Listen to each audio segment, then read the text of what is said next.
Um,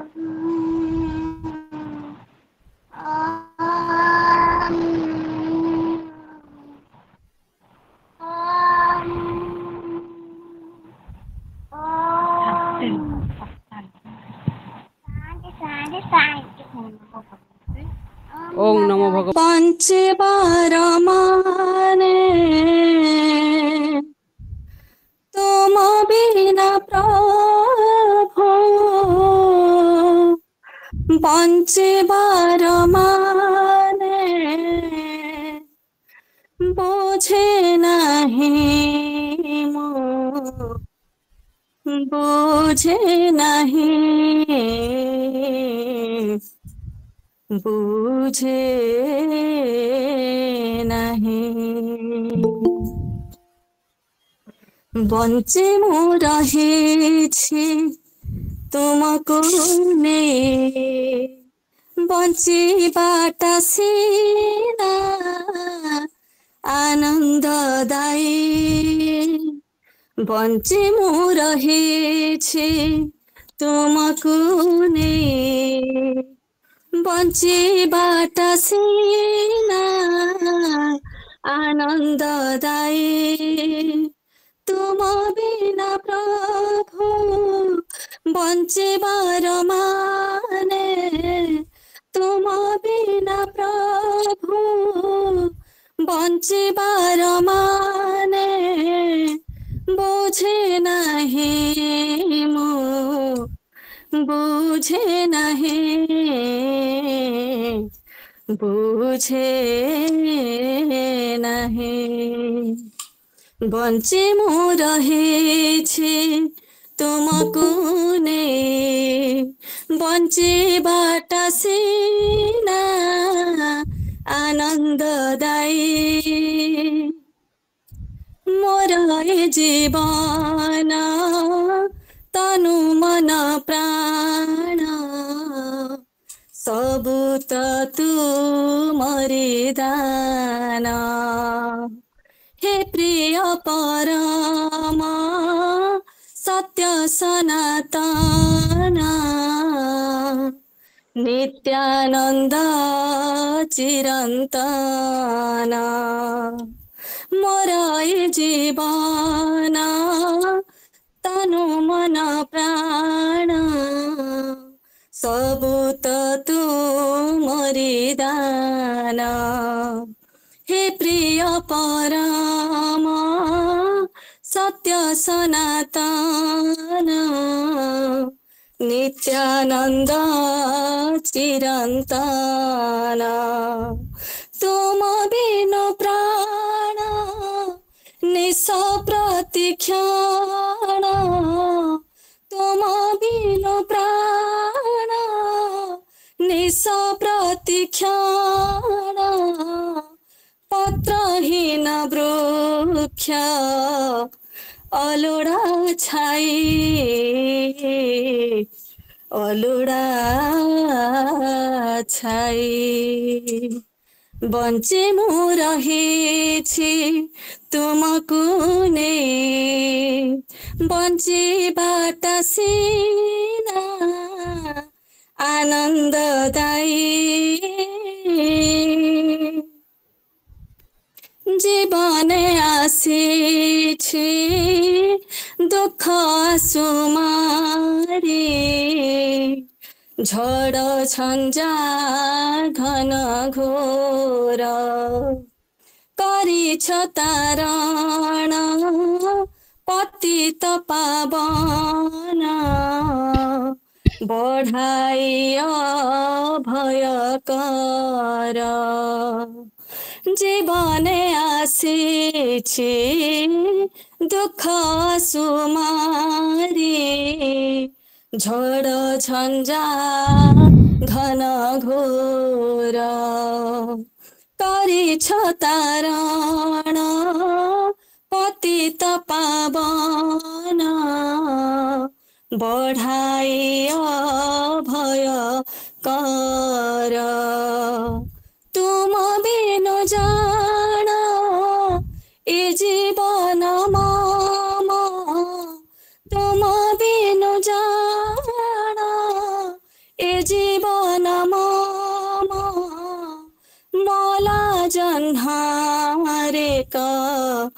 सुखिला नई सुखिला नई बंचे मु रहिछि तुमको नेई बंचिबाटा सिना आनन्ददायी तुम बिना प्रभु बंचिबार माने तुम बिना प्रभु बंचिबार माने बुझे नहीं बुझे नहीं बुझे नहीं बंचे मु रहिछि तुमको नेई बंचिबाटा सिना आनन्ददायी। जय जगन्नाथ। जय जगन्नाथ जय जगन्नाथ जय जगन्नाथ। समस्त को प्रणाम। ओम ईश्वरो गुरुरात्मेति मूर्ति भेद विभागिने व्योमवद्व्याप्त देहाय दक्षिणामूर्तये नमः। परम पूज्य परम आदरणीय परम प्रेमास्पद प्रातस्मरणीय गुरुजी हुंती प्यारीमोहन पट्टनायक गुरुजी। गुरुजी को विषय रे मुई तले पचारिली प्रभात सार को डॉक्टर प्रभात रंजन महापात्र गुरुजी को पचारिली गुरुजी टिके आपण प्यारी सार विषय रे किछि कहंतेनी जेतिके वर्णना कले मते 10 मिनिट काल वर्णना कले माने आमर जेमिति कहले आमे जेमिति काशी रे पढू वशिष्ठ गुरुजी ना थाए सुधांशु गुरुजी पाखे आम वेदांत पढ़ू तांकर गोटे ना थाए रमाकांत गुरुजी पाखे व्याकरण पढ़ू गोटे ना थाए सेमती आम ओडिशा को जेतेबेले आमे आसीबा केवल ओडिशा रे आपण प्यारीमोहन पट्टनायक कहला माने समस्ते जानिचंती केवल ओडिशा नुह भारत रे मध्य समस्ते जानिचंती तत्सहित गुरुजी एकमात्र व्यक्ति एमिति अछंती 4 मास पर्यंत जर्मन रे जाईकिरी जर्मन ने 4 मास पर्यंत दर्शन शास्त्र पिला को व्याख्या देइचंती आ पढ़ाई दर्शन शास्त्र गुरुजी ने एमिति विलक्षण प्रतिभार अधिकारी जेतेबेले सकाळु पिला माने केमिति गीता पढ़िबे माने सकाळु पिला को डाकी मो जेतेबेले वाइफ को कहली प्यारीमोहन पट्टनायक सार अछंती आज हमर कथा कहिबे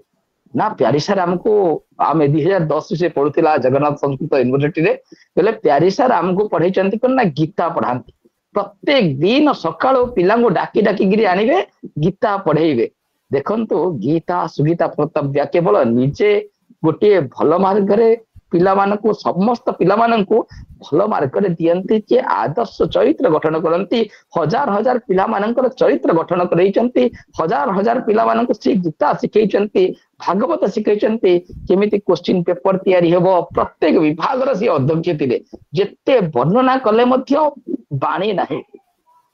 आ जेते वर्णना कले मध्य पेरिसार विषय गोटे गोटे वर्णना करी केते ग्रंथ लिखिचंती सुंदर भाव में भजन मध्य गान करती विलक्षण प्रतिभार अधिकारी से भली जने व्यक्ति को आम पाइचे माने व्याकरण रे जहांकर ज्ञान अच्छी पूरा दर्शन न्याय वैशेषिक सांख्य योग पूर्व मीमांसा उत्तर मीमांसा पूरा संपूर्ण दर्शन शास्त्र उपरे जहार पांडित जो महान व्यक्तित्व पांडित्य अच्छी केवल हेतिकी नुह चार्वाक दर्शन जैन दर्शन सौत्रांतिक वैभाषिक माध्यमिक जुगाचार्य जो बौद्ध मत अच्छी सबु विषय जहांकर पूरा सम्यक ज्ञान अच्छी से भली व्यक्ति को आम पाइचे आज भागवत कथा सुनिबा पई से भली तत्वदर्शी केवल से कहंतिनी आचार्य सी जहाँ कहती ताहाकु मध्य कार्य रे परिणत करती धीर स्थिर सौम्य शांत आ मृदभाषी व्यक्तित्व अत्यंत सरलता जहाँ हृदय रे अच्छी आउ वचन रे निर्मलता परिप्रकाश हुए से भली गुरुजी होचंती हमर डॉक्टर प्यारीमोहन पट्टनायक गुरुजी तांको मु प्रणाम करूची प्रणाम केवल करूनी मन रे तांको प्रति धूप दीप नैवेद्य सहित माने वाक्य पुष्पांजलि अर्पण करुछि आउ से व्यासासन तले उपवेशन करंती सिंहवत सिंहालोकनवत सबू को देखंती चतुर्पार्श्व को देखी तांकर वक्तव्य रहे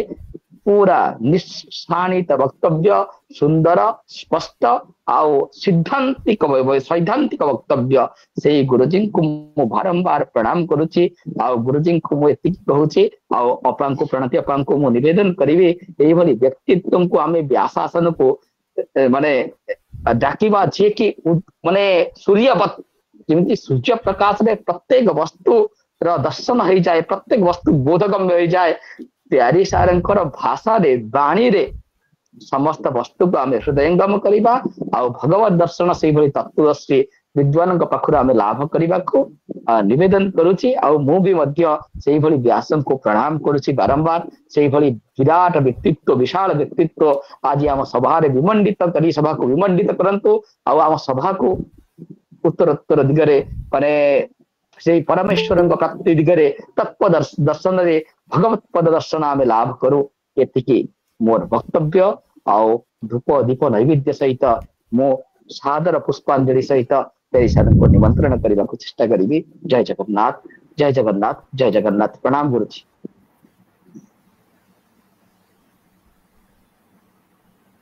बहुत बहुत धन्यवाद आपन को जा हो आपणकर वाणी सह मु भी कृतांजलि पुटे आजिर पूज्य समस्तंकर पूज्य प्रणम्य कथाभ्यास डॉक्टर प्यारीमोहन पट्टनायक को मु निवेदन रखी से आजिर व्यासासन रे उपवेशन करी आजिर सप्तम स्कंद दशम अध्यायर आलोचना सह तांको कंठरू सुमधुर संगीतटीए निश्चित भाव रे आमको शुणेबार सुजोग देवे आउ सुस्वागत महाभाग आपण व्यासासन रे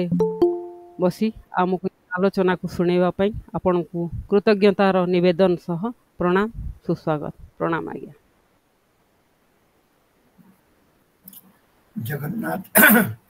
जगन्नाथ स्वामी नयन पथगामी भवतु मे। जगन्नाथ स्वामी नयन पथगामी भवतु ते। परम सम्माननीय श्रद्धेय ये सभार अध्यक्ष ये सभारे उपस्थित थिबा समस्त भक्तवृंद संत साधु एवं दिव्यात्मागण माँ माने प्रकृत एते प्रशंसार मो भाजन नुहे जन साधारण व्यक्ति आपण माने ये सब प्रशंसा शुणी कौन मो विषय भावते मुझे जानी किंतु भगवान का कृपा नहले भगवान कर लीला कथा भगवान के विषय रे चर्चा करने को अवकाश मिले पूर्वजन्मर पुण्य फल ही आम मैंने भगवान के विषय रे कथा ही था लीला कथा श्रवण कर आपण गीत गाइबा कहले किंतु दुर्भाग्य मोर ये जो आगुरी होता 1920 मसीह कोरोना से दिन ठू मोर कंठ प्राय रुद्ध हो जाइए मु सुंदर गीत गाई पारनी भजन सुंदर गाई पारनी बड़ा दुखी अच्छी कौन सी भजन शुणुची मो आखिर लुहा आसी कहीं मु भगवान जो प्रार्थना गीत गाउली आगुरी से तो सुंदर भाव गाई पारुनी मो गला बसिकी रोची अधिक कहले भी पुणी गला बसी जाऊँगी पुणी स्थिर हेल्ले कि पुणी गला खोलुची पुणी बसी जाती तेणु भगवान कौन इच्छा मुझे जानी तेणु सुंदर गीत आपन शुणी पारि आज ये सुंदर गीत शुणिले आम मन के सुंदर प्रसन्न हो गला आनंद लगे तापर ये जो श्रीमद् भागवत कथा ये कथा कहना वेद वेदांत उपनिषद प्रभृति जो शास्त्र अच्छी आपण मैंने समस्ते जानती भगवान ये जो सृष्टि करिसेंती साधारण आमे माने ये जुगरे गोटे गोटे छोटिया छोटिया जंत्र बा बृहत जंत्र तैयारी कले ता संगे गोटे पुस्तिका दे था से जंत्र को केमती परिचालना करा जाए द्वारा किसी जंत्र आम उपकार करें खुशी रहा से ही भली भगवान ये संपूर्ण ब्रह्मांड जो रचना करछन्ति से आम समस्तଙ୍କ ପାଇଁ निज ପାଇଁ आनंद उपभोग करिवे, आनंद बांटिवे एवं आनंद सागरर आनंद तरंग सदृश ये संपूर्ण जगत एवं आम माने से भगवान का अंश आ ये समस्त जगत तांकर ही स्वरूप, तांकर ही विचित्र जो प्रभाव बा सामर्थ्य तार विचित्रता जगत में देखो। तेणु ये तीनटा तत्व निहाती जानिबा दरकार समस्त मनुष्य मानकर, कहीं मनुष्य मानकर ही अधिकार थाए शास्त्र अध्ययन करने। आउ 84 लाख जोनि भितर मनुष्य जोनि दुर्लभ मनुष्य शरीर नरक निस्तारण द्वार बोली भगवान कहते। एवं आम जगत रे आसी अज्ञान हेतु निजको जगत को परब्रह्म परमात्मा को भूली जाओ। से भगवान कौन करती निजे ही गुरु रूप में अवतीर्ण है से संसार विषय रे, निज विषय रे एवं जीव मानक विषय रे हमको ज्ञान देता। से ज्ञान वेद माध्यम दे जाती। तेणु वेद ही से पुस्तिका ये ब्रह्मांड जंतर परिचालन पाई। ब्रह्मांड जंतर परिचालन केमिति भाव में आम कर एवं आमे समस्ते जानू जे आमे मनुष्य प्रवृत्ति जीव माने मध्य गोटे छोटिया छोटिया जंत्र आम शरीर रे जो 23 तत्व अच्छी महतत्व बुद्धि तत्व बा अहंकार मन एकादश इंद्रिय पंच तन्मात्र पंच महाभूत तैयारी शरीर ए शरीर गोटे जंत्र से जंत्र रे आरूढ़ करके भगवान आमको संसार जगत रे क्रीड़ा करने छाड़ी। जमती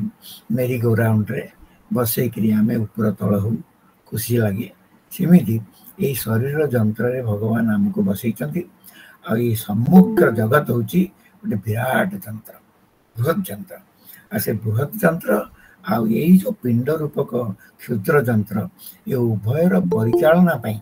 भगवान वेदादि शास्त्र रचना करचंती बा तांकर देहरु बा तांकर ठारु निश्वास भली सब उत्पन्न होती। आम मान को केवल जणई देवा पई, आम स्वरूप प्राप्ति आम स्वरूप ज्ञान कर देवा पई। एवं से वेद वेदांतर रहस्य बुझा हेले तापर पुणी केते कथा अच्छी विभिन्न दर्शन शास्त्र भी ऋषि रूप से माने आसिक आमको दे जाइछंती। जो थी कि वेदांत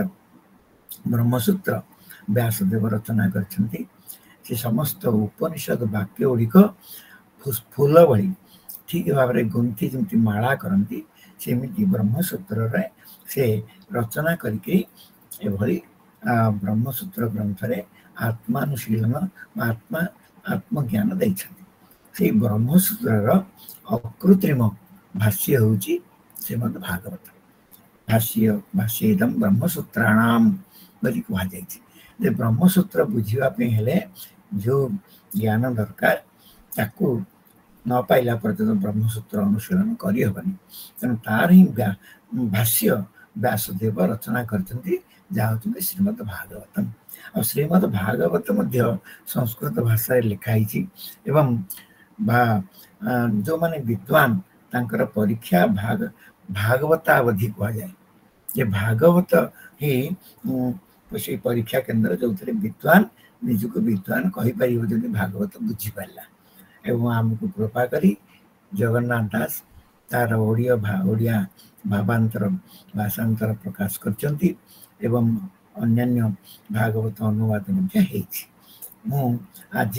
मत कह श्रीमद् भागवत सप्तम स्कंदर 10म अध्याय विषय किसी आलोचना करने आपण मैंने काली जानी जे जो 9म अध्याय जो विषय आसीला से प्रहलाद संवाद आसाला एवं किभली भाव में दैत्य हिरण्यकशिपु को नृसिंह रूप में विदीर्ण कर भयानक क्रोधाविष्ट हो जाते भगवान। आतिक बेले सब देवता माने चिंता कले इति क्रुद्ध नृसिंह रूप में विराट भयंकर रूप में विराजमान भगवान को आम केमती शांत करवा। एवं से जानते से लक्ष्मी की पठे लक्ष्मी तांकर ପ୍ରିୟା ହେଇଥିଲେ ମଧ୍ୟ ହୃଦୟେଶ୍ୱରୀ ହେଇଥିଲେ ମଧ୍ୟ ସେ ଭୟଭୀତ ହେଇଗଲେ ତାଙ୍କର ଯେଉଁ ଭୟଙ୍କର ରୂପ ଦେଖିକି ଏବଂ ସିଏ ବି ପଛେଇ ଗଲେ। ସେତେବେଳେ ବ୍ରହ୍ମାଦି ଦେବତା ମାନେ ଭାବିଲେ କ'ଣ କରିବା, ଏ ଯେଉଁ ବିକଟାଳ ରୂପ, ଏ ଯେଉଁ ଭୟଙ୍କର ଗର୍ଜନ, ଏ ଯେଉଁ କ୍ରୋଧ ଅବସ୍ଥା, ସେଥିରୁ ଆମେ କେମିତି ସଂସାର ତ ଜଳି ପୋଡ଼ି ପାଉଁଶ ହେଇଯିବ, କେମିତି ଆମେ କ'ଣ କରିବା। ତେଣୁ ସେ ଦେଖିଲେ ଯେ ତାଙ୍କର ଅତି ପ୍ରିୟ ଯେଉଁ ଭକ୍ତ ପ୍ରହ୍ଲାଦ, ଯାହା ପାଇଁ ସେ ସ୍ତମ୍ଭରୁ ବାହାରିଛନ୍ତି, ଆବିର୍ଭୂତ ହେଇଛନ୍ତି, ତାକୁ ଯଦି ପଠେଇବା ସେ କାଳେ ଭଗବାନଙ୍କୁ ଶାନ୍ତ କରିଦେବ। ଏବଂ ପ୍ରହ୍ଲାଦ ମଧ୍ୟ ନିର୍ଭୀକ ଭାବରେ ନୃସିଂହଙ୍କ ପାଖକୁ ଯାଇଛନ୍ତି। ଯେତେବେଳେ ଛୋଟିଆ ପିଲାଟିଏ ସେ ପ୍ରଣାମ କରୁଛନ୍ତି, ନୃସିଂହ ତାଙ୍କୁ କୋଳେଇ ଦେଉଛନ୍ତି, ତାଙ୍କ କୋଳରେ ବସେଇ ଦେଉଛନ୍ତି, ତାଙ୍କ ମୁଖ ଚୁମ୍ବନ, ମସ୍ତକ ଚୁମ୍ବନ କରୁଛନ୍ତି ଏବଂ ଅତ୍ୟନ୍ତ ଆନନ୍ଦିତ ହେଇଯାଇଛନ୍ତି ଏବଂ ତାଙ୍କର କ୍ରୋଧ କମିଯାଇଛି ଏବଂ ସ୍ନେହପୂତ ନୟନରେ ତାଙ୍କୁ ସେ ଦର୍ଶନ କରିଛନ୍ତି, ତାଙ୍କୁ ଜିଭରେ ଚାଟି ପକେଇଛନ୍ତି। ଏଇଭଳି ଯେଉଁ ସିଂହ ଯେମିତି ଛୁଆକୁ ଚାଟିକିରି ସ୍ନେହ କରେ, ସେମିତି ନୃସିଂହ ଦେବ ମଧ୍ୟ ନିଜର ପୁତ୍ର ପ୍ରହ୍ଲାଦକୁ ବଢ଼ି ସେଇଭଳି ସ୍ନେହ ପ୍ରଦାନ କରିଛନ୍ତି। ଆଉ ସେ ସ୍ନେହ ପ୍ରଦାନ କଲା ପରେ ସେ ତାଙ୍କୁ କହିଛନ୍ତି ଯେ ତୁ କିଛି ବର ମାଗ, ମୁଁ ତୋ ଉପରେ ବହୁତ ସନ୍ତୁଷ୍ଟ, ବହୁତ ପ୍ରୀତ, ଆଉ ଚାହୁଁଛି ମୁଁ କିଛି ଦେବାକୁ ତୁ ମୋତେ ମାଗ। ଏଇ ବିଷୟରେ ଆଜି ଆମେ ଆଲୋଚନା କରିବା। ତେଣୁ ମୁଁ ପ୍ରଥମେ ପ୍ରାର୍ଥନା କରୁଛି ଯେ ନିଗମକଲ୍ପତରୋର୍ଗଲିତଂ ଫଲಂ, ନିଗମକଲ୍ପତରୋର୍ଗଲିତଂ ଫଲಂ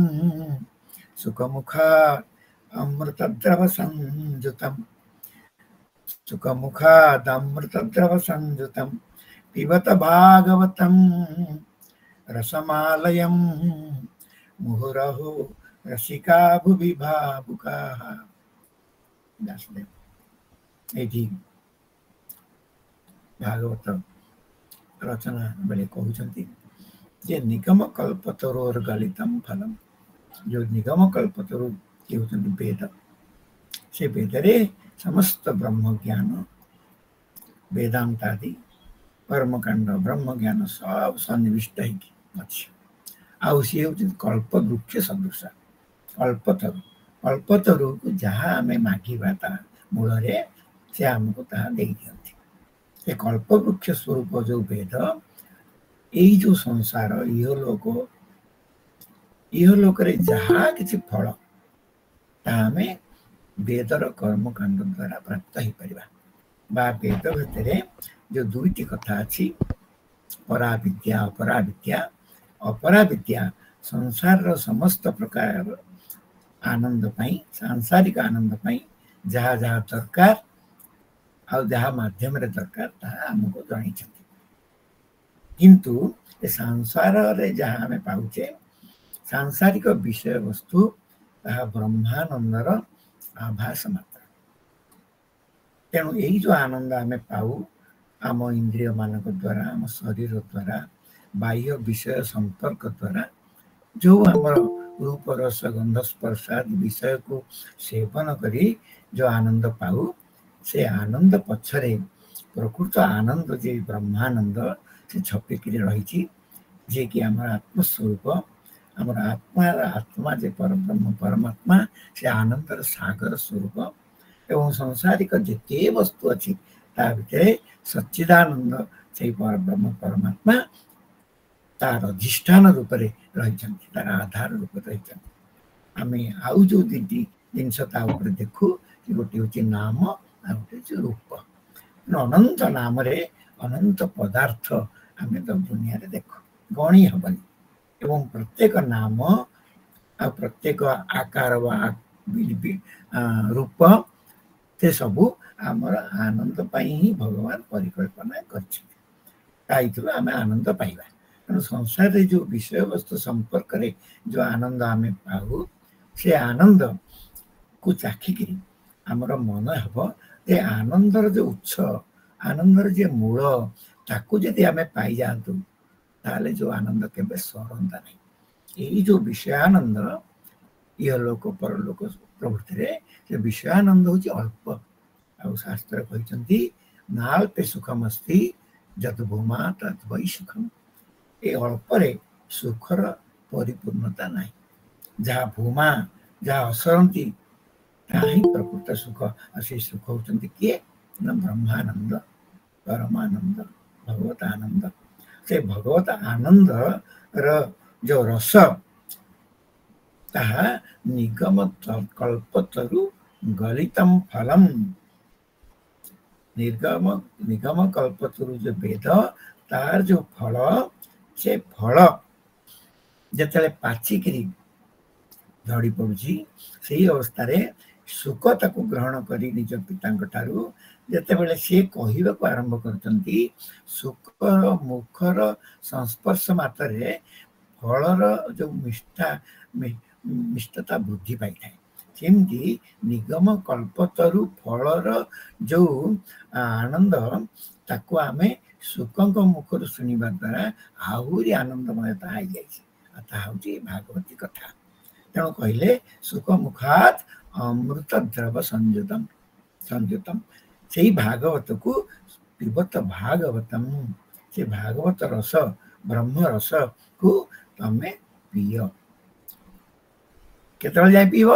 ରସମ୍ ଆଲୟମ୍, ଲୟମ୍ ଅଭିବ୍ୟାପ୍ୟ। ଲୟ ମାନେ କଣ? ନା ଯେତେବେଳେ ତମେ ପରବ୍ରହ୍ମ ପରମାତ୍ମାକୁ ପାଇଯିବ, ସେତେବେଳେ ତମେ ଏଇ ସଂସାର ଯେତେବେଳେ ଲୀନ ହେଇଯିବ, ଆଉ ସେଇ ସଂସାର ଲୀନ ହେଇଗଲା ପରେ ଯେ ପରବ୍ରହ୍ମ ପରମାତ୍ମାଙ୍କର ଅନୁଭୂତି ହବ, ସେଇ ପର୍ଯ୍ୟନ୍ତ ଆଲୟ, ମୁକ୍ତି ହେବା ପରେ ମଧ୍ୟ ଭଗବାନଙ୍କର ଗୋଟେ ନାଁ ଭାଗବତରେ ଅଛି, ମୁକ୍ତୋପସୃପ୍ୟମ୍। ମୁକ୍ତୋପସୃପ୍ୟ, ମୁକ୍ତ ମାନଙ୍କର ଯିଏ ପ୍ରାପ୍ୟ। ଅର୍ଥାତ୍ ଜଣେ ମୁକ୍ତ ହେଲେ ହିଁ ଭଗବାନଙ୍କୁ ପାଇପାରିବ। ଭଗବାନ ଆନନ୍ଦ, ଭଗବତ ଆନନ୍ଦର ଯୋଉ ରସ, ତାକୁ ଅନୁଭବ କରିପାରିବ। ତେଣୁ ଭାଗବତ ରସ କେବଳ ଏଇ ଜୀବନରେ ଆମେ ଅନୁଭବ କରିବା ପାଇଁ କୁହାଯାଇନି, ଆଲୟମ୍, ଲୟ ପର୍ଯ୍ୟନ୍ତ, ମୁକ୍ତି ପର୍ଯ୍ୟନ୍ତ, ମୁକ୍ତିମ ଅଭିବ୍ୟାପ୍ୟ। ଅର୍ଥାତ୍ ମୁକ୍ତ ହେଲା ପରେ ମଧ୍ୟ ଏ ରସ ପାନ କରାଯାଇପାରିବ। ଆଉ ସେ ରସ ପାନ କଲେ ଜୀବାତ୍ମା ଯୋଉ ପରମାତ୍ମାଙ୍କର ଯୋଉ ମିଳନ, ତାଙ୍କର ଯୋଉ ସମ୍ପର୍କ,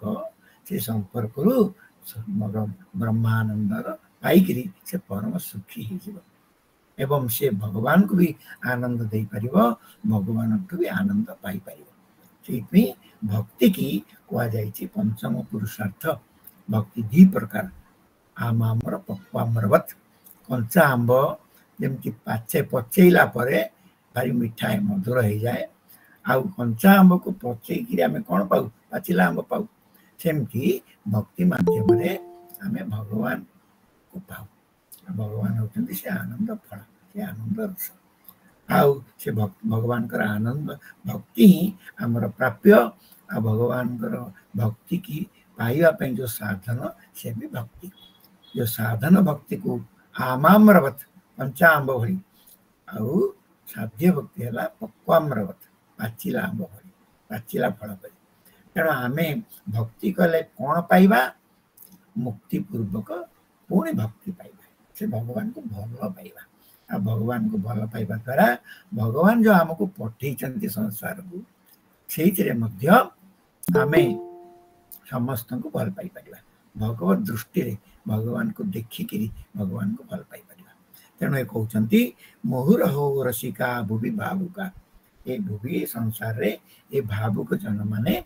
ତମେ ଭଗବାନଙ୍କୁ ସବୁବେଳେ ଚିନ୍ତା କରିକିରି ସେଇ ଯୋଉ ଅମୃତମୟ ଭାଗବତ ରସକୁ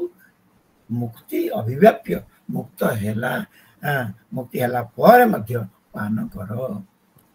ତେଣୁ ଆମେ ସେ ଭକ୍ତି ରସକୁ ପାନ କରିବା ପାଇଁ ଭଗବାନଙ୍କର ଅତ୍ୟନ୍ତ ପରମ ଭକ୍ତ ଯେ ପ୍ରହ୍ଲାଦ, ତାଙ୍କ ଚରିତକୁ ଆମେ ଆଜି ଶ୍ରବଣ କରିବା। ଆଉ ଭକ୍ତ ଚରିତ ଶୁଣିଲେ ଭକ୍ତି ହିଁ ବୃଦ୍ଧି ହୁଏ। ଆଉ ପ୍ରହ୍ଲାଦକୁ ଭକ୍ତିବାଦୀ ମାନେ ମହାଜନ ଭାବରେ ଗ୍ରହଣ କରିଛନ୍ତି। ମହାଜନ ଜୈନ ଗତାସ୍ସ ପନ୍ଥା। ଆମର ମାର୍ଗଦର୍ଶକ କିଏ? ନା ପ୍ରହ୍ଲାଦ ହଉଛନ୍ତି ଆମର ମାର୍ଗଦର୍ଶକ। ଧ୍ରୁବ ହଉଛନ୍ତି ଆମର ମାର୍ଗଦର୍ଶକ। ବ୍ରଜରେ ଗୋପୀମାନେ ହଉଛନ୍ତି ଆମର ମାର୍ଗଦର୍ଶକ। ସେ ମହାଜନ जो पछरे जाइछन्ति भगवान को भल पाइबा पई आमे मध्य सही मार्ग रे जिबा ताले भगवान को पाइकि आनंदित हेबा। तेणु यही अध्याय नरसिंहदेव जो वर मागिबा पई प्रहलाद को कहिथिले सेथिरे ऋषिकेश भगवान नरसिंह प्रहलाद को वर मागिबा को कहिबारु प्रहलाद को वर जाचना करबा को जो कहिले सेथिरे प्रहलाद बालक होइथिले भी जानी जाइथिले जे ये भगवान मते वर कहीं देवा कहते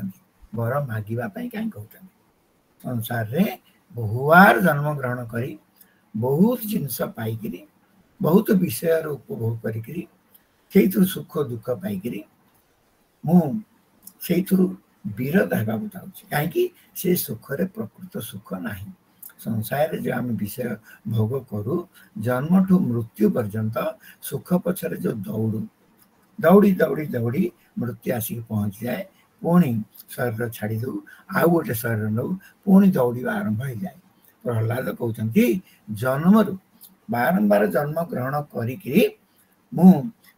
नाना प्रकार विषय उपभोग करी जो अवस्था रे अच्छी मुझे विरत होगा चाहूँ मु आउ कौन वर मागिबा को चाहूना किंतु मु जाने आपण जो वर मागिबा कथा कहउचंती सेटा हला भक्ति जोगर अंतराय भक्ति जोगर विरोधी बाधक कहीं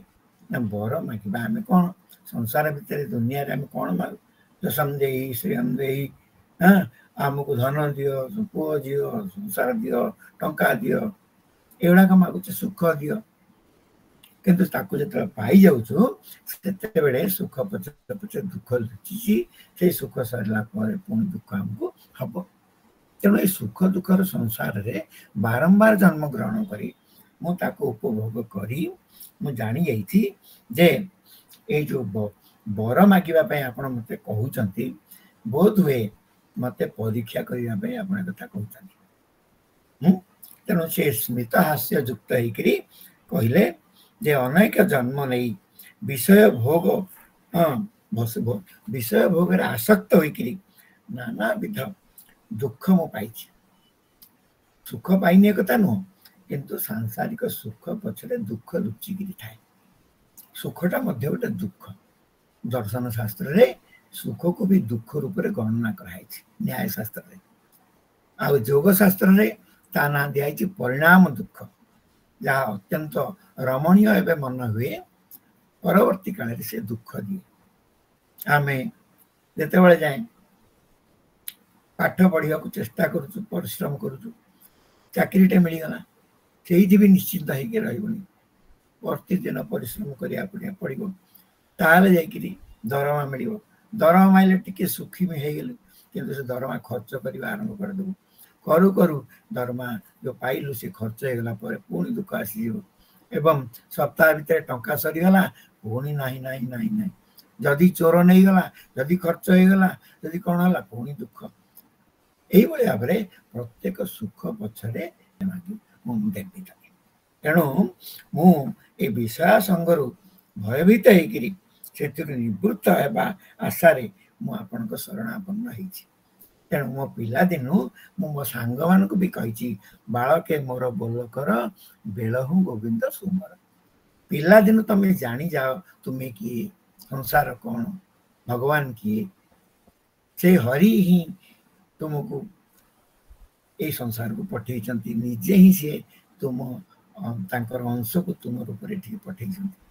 एवं संसार रूप से सी ही अवतीर्ण होती जगन्नाथ जो कहुची जगत एवं नाथ जगन्नाथ से जगन्नाथ जगतर स्रष्टा पालयिता संहर्ता सी ये सारा जगत जो रूप में आविर्भूत होती से रूप में देखा है जीवर कर्तव्य ताहले से परमानंद अनुभव कर तार चारिपटे देखियो जे भगवान ता पाखे सहायक अच्छा तेणु से कहला सबुठी हरि अच्छा से बालक मान कहला बेड़ हूँ गोविंद सुमर सबुठी हरि दर्शन करूला तेणु तार बापा तार शत्रु हेले ता बापार ब्रह्म ज्ञान होता से कहूला मु ब्रह्म दुनिया आउ कि द्वितीय ब्रह्म ना एक ओम बहु श्याम जे उपासना करिवे मते कर जे यज्ञ करिवे मते फल दियो मो छड़ा आउ किए ना कहना अहम ब्रह्मास्मि ए वेद वेदांत पढ़ीला अहम ब्रह्मास्मि मु हूँ ब्रह्म आ मु ब्रह्म मु प्रकृति कौन से न जाणिकी सी कहला हिरण्य कश्यप रूपक जो मु दैत्य मु हूँ ब्रह्म एवं से जेते ब्राह्मण थे जेते थिले ऋत्विक कहते मत यज्ञ कर मो यज्ञ कर प्रहलाद कहला जे नाई नाई भगवान यही आपणकर भी स्रष्टा जगतर स्रष्टा आपण भगवान एक मना करूनी किंतु आपण छड़ा जहाँ देखुं सी भी भगवान तेणु नृसिंह जाए ये हिरण्यकश्यप जो भाव में अत्याचार कला आपण शुणी सबुठ सी हरि दर्शन करते भय नाला एक अद्वितीय सबुठ आत्मदर्शन जी कला को भय को कार को भय को शोक तार हम जहाँ आत्मदर्शन कला सी भगवान को कहला जे अध्याय जे आपण मो ठारे भृत्य बा सेवक बा भक्तर लक्षण अच्छी कि नहीं एक कथा परीक्षा करने ही आपण मते वर मागे कहते प्रेरित कर विषय भोग कौन करे मुझे आपको पुणी सांसारिक विषय मागिबी ताले कौन हम मोर जो हृदय ग्रंथि आउरी दृढ़ हो हृदय ग्रंथि माने हृदय रे जो गंठी गंठी कौन ना संशय एवं ए संसार विषय रे सम्य ज्ञान अभाव अज्ञान गंठी सेटा दृढ़ीभूत होरी माया भीतर को पशिजी आपण जदि मत बर सांसारिक घर मागे कहते मुझे मागिदेली पुणी फसिली ए संसार भितर तेणु मु तद्वारा संसार बीज बपन हो बारंबार जन्म मरण चक्र भितर मु पड़ी अनादि काल जन्म मरण चक्र पड़ी जड़े सद्गुरु पाई आपण दयारु बर्तमान मु आपण को पाई आपण कोल बसी आपण आउ कौन मोर दरकार जो भगवान सर्वानंदमय आनंदर सागर तांको कोଳରେ ଯେତେବେଳେ ମୁଁ ବସିଛି ତାଙ୍କର स्नेहर पात्र ହେଇକି मते कौन दुनिया जिनस दरकार जब विज्ञाते सर्वम विज्ञातम भवति जहाँ को पाइले सब पाई जहाँ को जानले सब जाने तारी कोଳରେ ମୁଁ बसी आज आपण तो भूलिया चेष्टा कर मागिबा पे कहते तेणु आपण परम दयालु आपण किपरि भाव भक्त को विषय बंधन रे पकईदेवा बर देवाई चाहिए एवं बर मागे प्रेरित करें तेणु आपण जो बर मागे चाहते प्रकृत में मत परीक्षा निरीक्षा करने ए लोभ देखा आम संसार जिते जीव मनुष्य जन्म होइए आम कहीं ना कहीं लोभरे पड़ जाऊे आंकु पूजा कर यहाँ मिल पूजा कर सहीटा मिल आप गीतार शुणी सर्वदेव नमस्कार केशवम प्रति गच्छति से माने जहाँ देवे मोठू नहीं देवे तृष्टवा तदेवानुप्राविशत भगवान है परादेवता सी आकाश सृष्टि कले आकाश आत्मा से वायु सृष्टि कले वायु देवता अच्छा से तेज सृष्टि कले अग्नि देवता अच्छा से जल सृष्टि कले वरुण देवता अच्छा से पृथ्वी सृष्टि कले पृथ्वी देवता अच्छा से माँ सृष्टि कले मातृदेवता अच्छा से बापा सृष्टि कले मो बापा रूप सी अच्छा सेमती धन द्रविणम तमेव बंधु रूप सी ही अच्छा जहाँ कि धन बोली आम भावुचे संपत्ति बोली भावुचे सब रूप सी ही अच्छा द्रविणम तमेव एक जिते आम जानी मागिबा कौन आम पूरा किसी न मागुणु सबू सी देगी पठे केड़े दयालु आमर किसी असुविधा हेनी बोली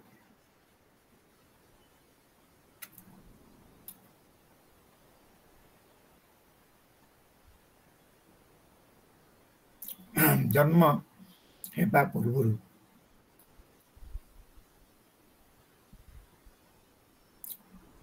ତାହେଲେ हे प्रभु ମୁଁ ଆପଣଙ୍କର ଭକ୍ତ, ମୁଁ ଆପଣଙ୍କର ସେବକ, କିନ୍ତୁ ମୁଁ ଆପଣଙ୍କୁ ଯୋଉ ଭଲ ପାଉଛି ନା ତା ବଦଳରେ କିଛି ପାଇବି ବୋଲି ଭଲ ପାଉନି। ତତ୍ସୁଖ ସୁଖିତ୍ୱମ୍, ତମର ସୁଖ ହିଁ ମୋର ସୁଖ, ମୋର ନିଜସ୍ୱ ସୁଖ କିଛି ନାହିଁ। ତେଣୁ ଯିଏ ପ୍ରକୃତ ସେବକ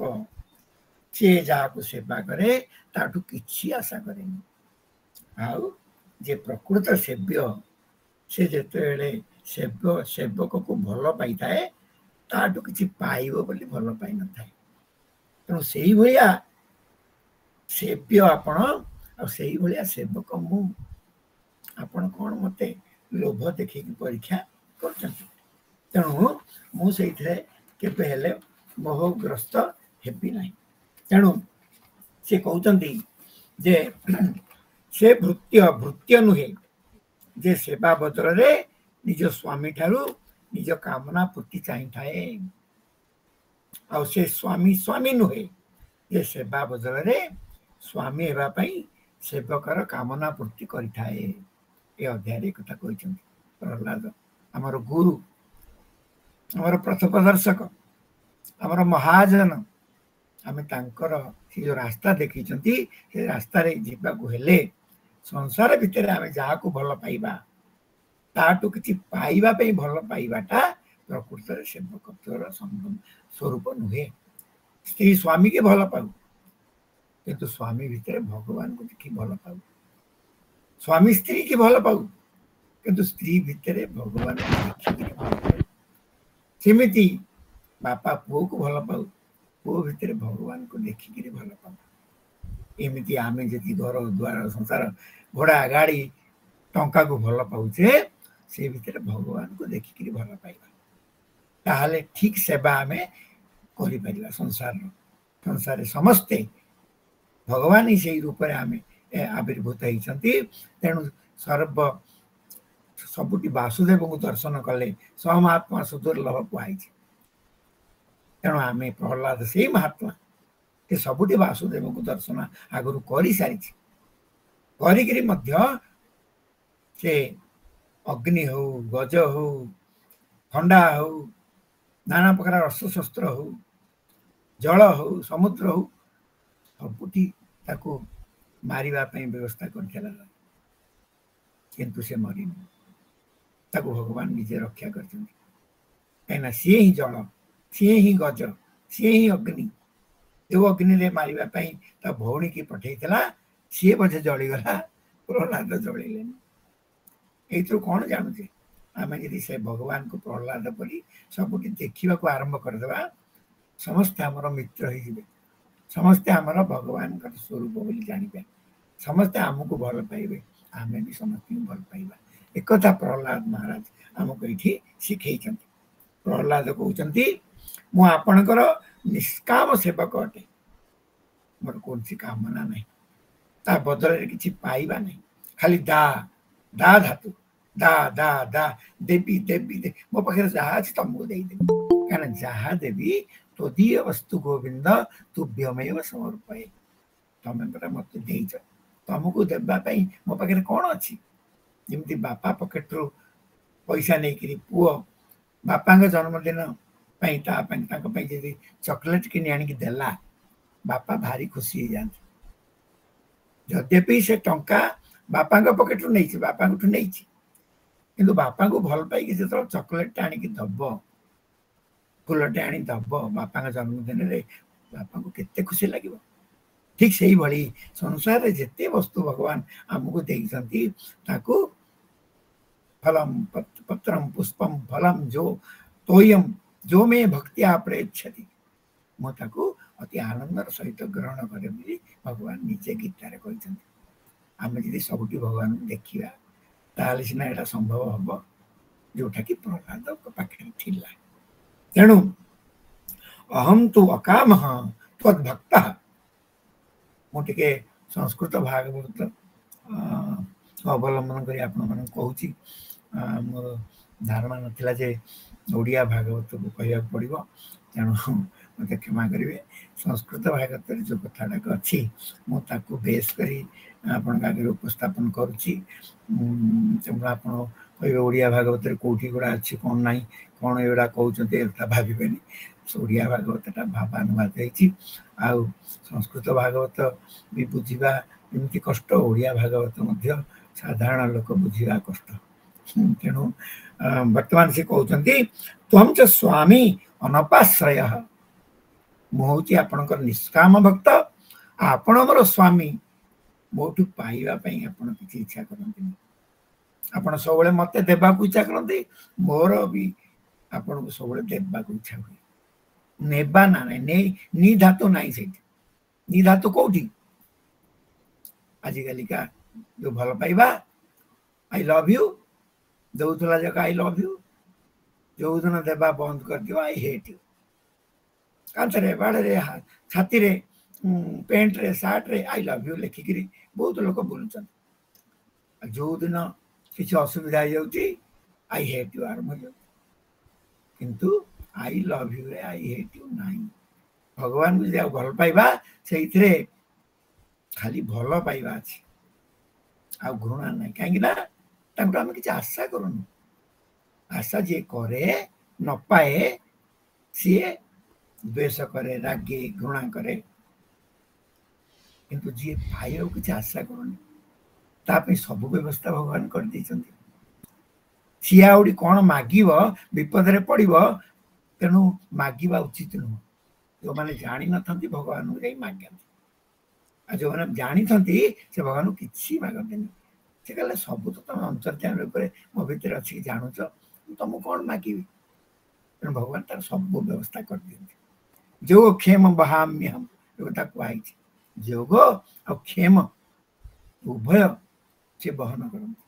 ତାଙ୍କୁ ଖାଲି ଅନନ୍ୟ ଭାବରେ ଚିନ୍ତା କରିବା ଦରକାର, ତାଙ୍କୁ ସବୁଠି ଦେଖିବା ପାଇଁ ଦିବ୍ୟ ଦୃଷ୍ଟି ନେବା ଦରକାର। ତାହେଲେ ଭଗବାନ ଯୋଉ ଗୀତାରେ କହିଛନ୍ତି ମୁଁ ସବୁ ରୂପରେ ସବୁଠି ଅଛି, ସର୍ବନାମ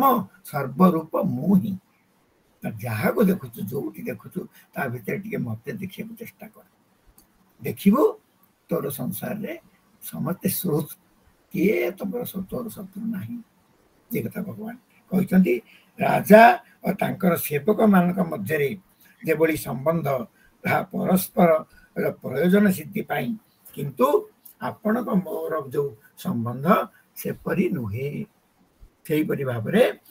ଆମ ଭିତରେ ବଣିକର ସମ୍ବନ୍ଧ ନାହିଁ, ବ୍ୟବସାୟୀ ବେପାରୀର ସମ୍ବନ୍ଧ ନାହିଁ।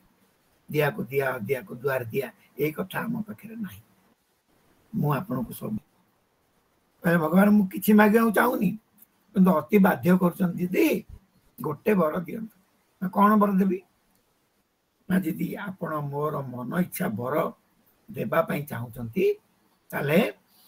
ମୋ ହୃଦୟରେ କାମନାର ଯୋଉ ବୀଜ ଯେମିତି ଅଙ୍କୁରିତ ହବନି, କିଛି ମାଗିବାର ଇଚ୍ଛା ଯେମିତି ନହବ, ସେଇ ବର ଦିଅ। କେଡ଼େ ବଡ଼ ବର ମାଗିଲି। ଏବଂ ମୁଁ ମାଆଙ୍କଠୁ ଶୁଣିଥିଲି, ଯେତେବେଳେ ଇନ୍ଦ୍ରପଦ ପ୍ରହ୍ଲାଦକୁ ଜବରଦସ୍ତି ଦେଲେ ଭଗବାନ, ଇନ୍ଦ୍ର ସତୀଙ୍କ ସାଙ୍ଗରେ ଖେଳୁଥିଲେ। ଖେଳରେ ଏତେ ମାତି ଯାଇଛନ୍ତି ଯେ ଥରେ ଭଗବାନ କହିଲେ ଚାଲ ମୁଁ ଯାଇକି ଦେଖି ଆସେ ମୋ ଭକ୍ତ କେମିତି ଅଛି। ସେ ତାଙ୍କ ଦୁଆରେ ଠିଆ ହେଲେ, ତାଙ୍କ ପାଦ ପଦ୍ମ ବ୍ୟଥା କଲା, କିନ୍ତୁ ପ୍ରହ୍ଲାଦ ଜାଣିପାରିଲାନି ଯେ ଭଗବାନ ଆସିକି ତା ଦୁଆରେ ଠିଆ ହେଇଛନ୍ତି। ଯିଏ ସବୁଠି ଭଗବାନଙ୍କୁ ଦେଖୁଥିଲା, ସେ ବିଷୟରେ ଏପରି ମୋହଗ୍ରସ୍ତ ହେଇଗଲା, ଖେଳରେ ଏମିତି ମାତିଗଲା ସ୍ତ୍ରୀ ସାଙ୍ଗରେ, ସଚିଙ୍କ ସାଙ୍ଗରେ, ଭଗବାନଙ୍କ ଉପସ୍ଥିତିକି ବି ଜାଣିପାରିଲାନି। ଭଗବାନ ମନ ଦୁଃଖରେ ଫେରି ଯାଉଛନ୍ତି। ଭଗବାନଙ୍କ ଆଖିରୁ ଲୁହ ବହୁଛି, ଭଗବାନ ଆଖିରୁ ଲୁହ ବହୁଛି। ଭଗବାନ ଭାବୁଛନ୍ତି ମୋର ଯୋଉ ଅତି ପ୍ରିୟ ଭକ୍ତ, ସିଏ ଆଜି ଜାଣିପାରିଲାନି ମୋ ଉପସ୍ଥିତି। ଯେତେବେଳେ ଫେରି ଯାଉଛନ୍ତି, ସେପଟୁ ଆସୁଛନ୍ତି ନାରଦ। ନାରଦ ଦେଖିଲେ ଭଗବାନଙ୍କ ଆଖିରୁ ଲୁହ ବହୁଛି, ଭଗବାନ ଭାରି ବିଷଣ୍ଣ ମନରେ ଆସୁଛନ୍ତି। ସେ କହିଲେ ଭଗବାନ ଆପଣ କୁଆଡ଼େ ଯାଇଥିଲେ, କାହିଁକି ଆପଣ ଆଖିରୁ ଲୁହ ବାହାରୁଛି, କ'ଣ ଘଟଣା ଘଟିଲା? ନା କହନି କହନି, ମୋର ଆଜି ବଡ଼ ଦୁଃଖର ଦିନ। ନା କାହିଁ ନା ମୋର ଅତି ପ୍ରିୟ ଭକ୍ତ, ପିଲାଦିନୁ ଯିଏ ମତେ ଭଲ ପାଇଥିଲା, ସିଏ ଆଜି ମୋ ଉପସ୍ଥିତି ଜାଣିପାରିଲେନି, ମୁଁ ଫେରି ଆସିଲି ସେଇଥିପାଇଁ। ତାପରେ ନାରଦ ଆସିକି ପହଞ୍ଚିଲେ ପ୍ରହ୍ଲାଦଙ୍କ ଦ୍ୱାରରେ। ସେତେବେଳକୁ ତାଙ୍କର ଖେଳ ସରି ଆସିଥିଲା। ପ୍ରହ୍ଲାଦ ଜାଣିଗଲେ ଯେ ନାରଦ ଆସିଛନ୍ତି। ସଚିନ କଲେ ଚାଲ ଚାଲ ଅର୍ଘ୍ୟ ପାତ୍ର ନେଇକିରି ଆମେ ନାରଦଙ୍କୁ ସ୍ୱାଗତ କରିବା। ଦେବର୍ଷି ଆସିଛନ୍ତି, ସେ ଯାଇକି ତାର ସ୍ୱାଗତ କରନ୍ତି। ନାରଦ କହିଲେ ରେ ପ୍ରହ୍ଲାଦ, ଭଗବାନ ଆସିଥିଲେ ତମ ପାଖକୁ, ତମ ଦ୍ୱାରକୁ, ତାଙ୍କ ଗୋଡ଼ ପାଦ ପଦ୍ମ ବ୍ୟଥା କଲା, ସେ ଫେରିଗଲେ, ତାଙ୍କ ଆଖିରୁ ଲୁହ ବହୁଥିଲା, ମୁଁ ଦେଖିଲି। ପଚାରିଲି, ସେ ଏକଥା କହିଲେ ନା ଭଗବାନ ଆସିଥିଲେ, ମୁଁ ଜାଣିପାରିଲିନି। ସେଥିରୁ ସେ କଣ କଲା ଜାଣିଛନ୍ତି? ସବୁ ଇନ୍ଦ୍ରର ଯୋଉ ପୋଷାକ ସବୁ ଫୋପାଡ଼ି ଦେଲା, ଗୋଟେ କୌପୁନି ଖଣ୍ଡେ ମାରିକି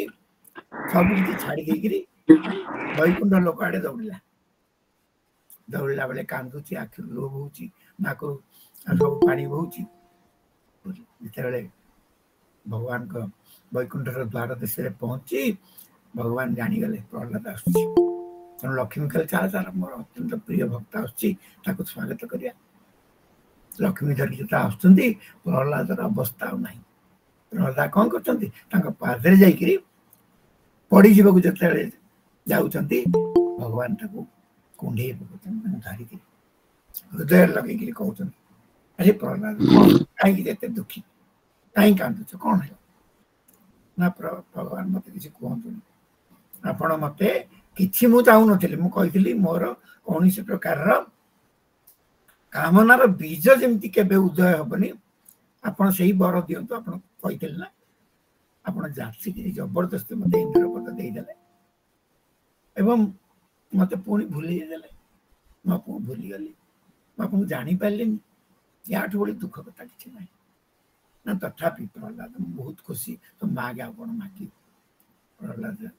ପ୍ରହ୍ଲାଦ କହୁଛନ୍ତି, ମୋ ମାମା ମତେ ମୋ ମଦର କହୁଥିଲେ, ଯେତେକ ଭକତ ତ୍ରିଭୁବନେ ସ୍ଥିତ, ସମସ୍ତେ ହୋଇବେ ଦୁଃଖୀ, ତୁମ୍ଭ ନାମ ଗୋଟି ସମ୍ପଦ ହୋଇବ, ଘୋଷି ହେଉଥିବେ ସୁଖୀ। ଭଗବାନ ଯଦି ବର ଦେବ, ଆର ତ ମୋ ନିଜ ପାଇଁ ମୁଁ ମାଗିଥିଲି, ଏଥର ସମସ୍ତଙ୍କ ପାଇଁ ମାଗି ଦଉଛି, ସବୁ ଭକ୍ତଙ୍କ ପାଇଁ ମାଗି ଦଉଛି। ଆଉ ଏ ମୋ ଭଳି ଏଇ ଦୁସ୍ଥିତିରେ କେବେ କୋଉ ଭକ୍ତ ନ ପଡୁ। କଣ ମାଗିବ? ନା ଯେତେକ ଭକ୍ତ ତ୍ରିଭୁବନେ ସ୍ଥିତ, ସମସ୍ତେ ହୋଇବେ ଦୁଃଖୀ। ଏ ସଂସାରରେ ତୁମ ଭକ୍ତ ଯିଏ ହବ ନା, ସେ ଦୁଃଖୀ ହେବେ। ନା ଦୁଃଖୀ କାହିଁ ହେବେ? ମୋ ଭକ୍ତ ତ ଅତ୍ୟନ୍ତ ଆନନ୍ଦିତ ସୁଖୀ ହେବା କଥା। ନା ନା ନା ନାଇଁ, ଦୁଃଖୀ ମାନେ ସଂସାରରେ ଯୋଉ ଲୋକମାନେ ଯୋଉଟାକୁ ଦୁଃଖ ବୋଲି କହୁଛନ୍ତି, ସେଇ ଦୁଃଖ ଗୁଡାକ ହବ ତାକୁ। ସିଏ କିନ୍ତୁ ତୁମ ନାମ ଗୋଟି ସମ୍ପଦ ହୋଇବ, ଘୋଷି ହେଉଥିବେ ସୁଖୀ। କିନ୍ତୁ ତମର ପରମ ସମ୍ପଦ ହଉଛି ତୁମର ନାମ, ତମକୁ ମନେ ରଖିବା।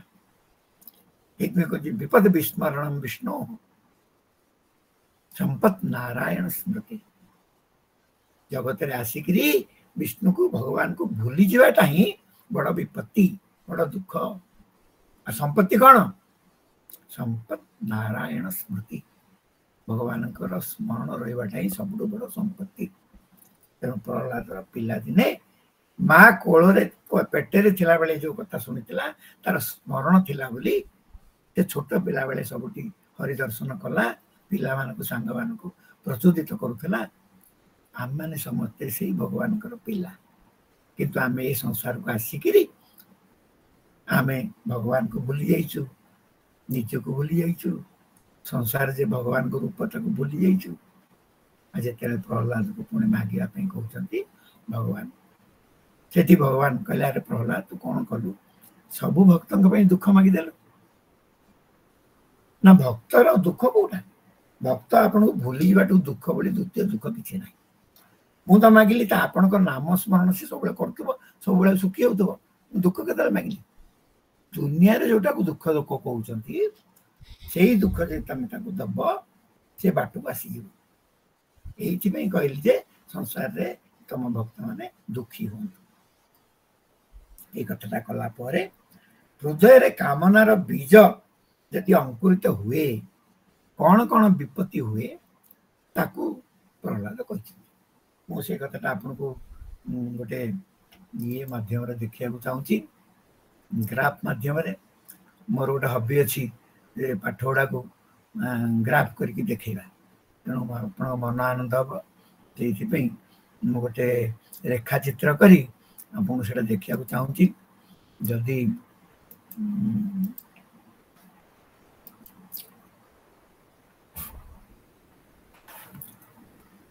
वर्तमान सेटा देखागला कि आपण कहिबे आज्ञा आज्ञा देखाउछ श्रीमद् भागवत सप्तम स्कंद 10 अध्याय भक्त प्रहलाद चरित से भगवान को जो मागिले जे मो हृदय रे केबेले कामनार बीज अंकुरित न हो एही वर दियंतु आम जो सांसारिक जीव आम माने आम मन सब बेले कामनार बीज अंकुरित होची एटा दियो भगवान पाखु गले मध्य मागुचे बापा पाखु गले मागुचे माँ पाखु गले मागुचे आमर जे चाकरी देइछि ता पाखु गले मागुचे दुनिया लोक मागुचे मागी मागी मागी मागी मागता हे जाउचे किंतु भगवान से मागी देला जे मो हृदय रे कामना बीज अंकुरित न हो काहे कि कामना बीज जदि अंकुरित हबो ताहले कोन हबो ना इंद्रिय मन प्राण देह धर्म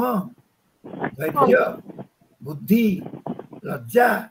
श्री तेज स्मृति आउ सत्य एगुड़िक सब कौन हो नष्ट हो आम जो संसार को आसीचे आमको भगवान जो साधन गुड़ाक देखते सुख पाइबापी भगवान सब देखिकी भगवान सहित लीला विलास करने आमको इंद्रिय देखते किंतु भोग वासना रे जदि आम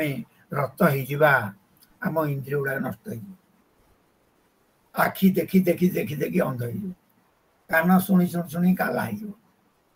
होमती आम जीवा खाई खाई खाई खाई डायबिटीज हो आप बुझी नियंतु आखि नाक कान जीवा चर्म मन इंद्रिय यो 10 इंद्रिय कर्मेन्द्रिय और ज्ञानेन्द्रिय एगुड़िक सब नष्ट हो कहीं जो आखिरे आम भगवान को देखा कथा जो नाकरे आम भगवान माल्य शुंघा कथा भगवान चंदन शुंघा कथा जो कान आम भगवान गुण श्रवण करने कथा जो पार्टी आम भगवान को प्रसाद खाइबा कथा जो स्पर्श द्वारा आम भगवान धाम को जापारते घर उड़ाते जो हाथ द्वारा जो पाद द्वारा तीर्थाटन करते से सब नष्ट होमिति जदि हृदय कामना रहा को कामना सांसारिक वस्तुर कामना आउ कौनटा नष्ट हो मन नष्ट मन नष्ट हो मन नष्ट हो प्राण भी नष्ट हो प्राण तो पंच प्राण आप जानते अपान प्राण अपान उदान दान समान देह भी नष्ट हो 3टा देह आमर जो स्थूल देह सूक्ष्म देह कारण देह आउ धर्म भी नष्ट हो आम कर्तव्य अच्युत हो धैर्य भी नष्ट हो आम जिते दुख दुर्दशा आइले आम अधीर हो बुद्धि भी नष्ट हो आमर विवेक हेनी लज्जा भी नष्ट हो खराब काम कला को जो संकोच हवा कथा से लज्जा कहती सेटा नष्ट हो श्री नष्ट हो जिते संपत्ति भगवान आमको देते मन रखा आनंद पाइबापी सेवा करने से संपत्ति सब नष्ट हो तेज नष्ट हो स्मृति नष्ट हो जो स्मृति जो आम भगवान को मन पकाते संसार को मन पकाते जगत जगत को सब भगवान बोली जानी पारते जो भगवान से भी नष्ट हो शेष सत्य भी नष्ट हो सत्य माने सत्य हितम सत जोटा हितकर से कामटा आम करवा से भी नष्ट हो तेणु आपण कहीं मत कामना करने कहते मो हृदय रे कामनार बीज अंकुरित न हो यही बरटा मुझे मागुची बोली प्रहलाद कहले तेणु जो मनुष्य मनरे थिबा यही कामना गुड़ी को ये त्याग कर दिए से भगवत स्वरूप को प्राप्त हो जाए यहाँ जो 9म श्लोक आम 10म अध्याय 7म स्कंद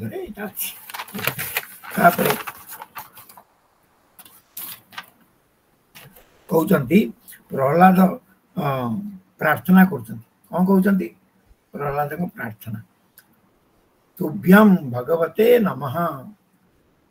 कहते तुमे जो भगवान सरल ऐश्वर्यर अधिकारी तांको मु नमस्कार करुची तमे साधारण व्यक्ति नुह मोर प्रभु भगवान तेणु भगवते नमः पुरुषाय नमः एमती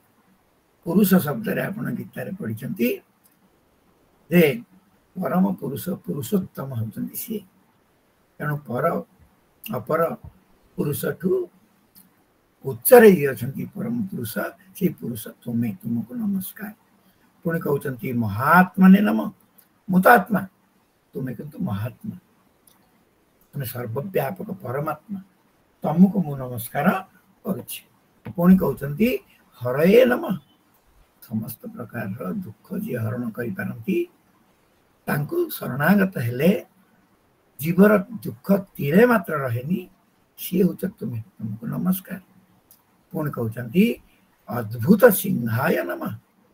माने साधारण सिंहर 4टा गोड़ थाए लांगुड़ थाए तमर किंतु मुंडटा मुहटा सिंह हाथ गुड़ा सब मनीष भली नरसिंह तेणु एमती सिंह आगुरी किए के देखी नथिले तुम्हें नृसिंह होकरी नरसिंह होकरी उदय होइछ ये अद्भुत सिंह तुम्हें तुमको मोर नमस्कार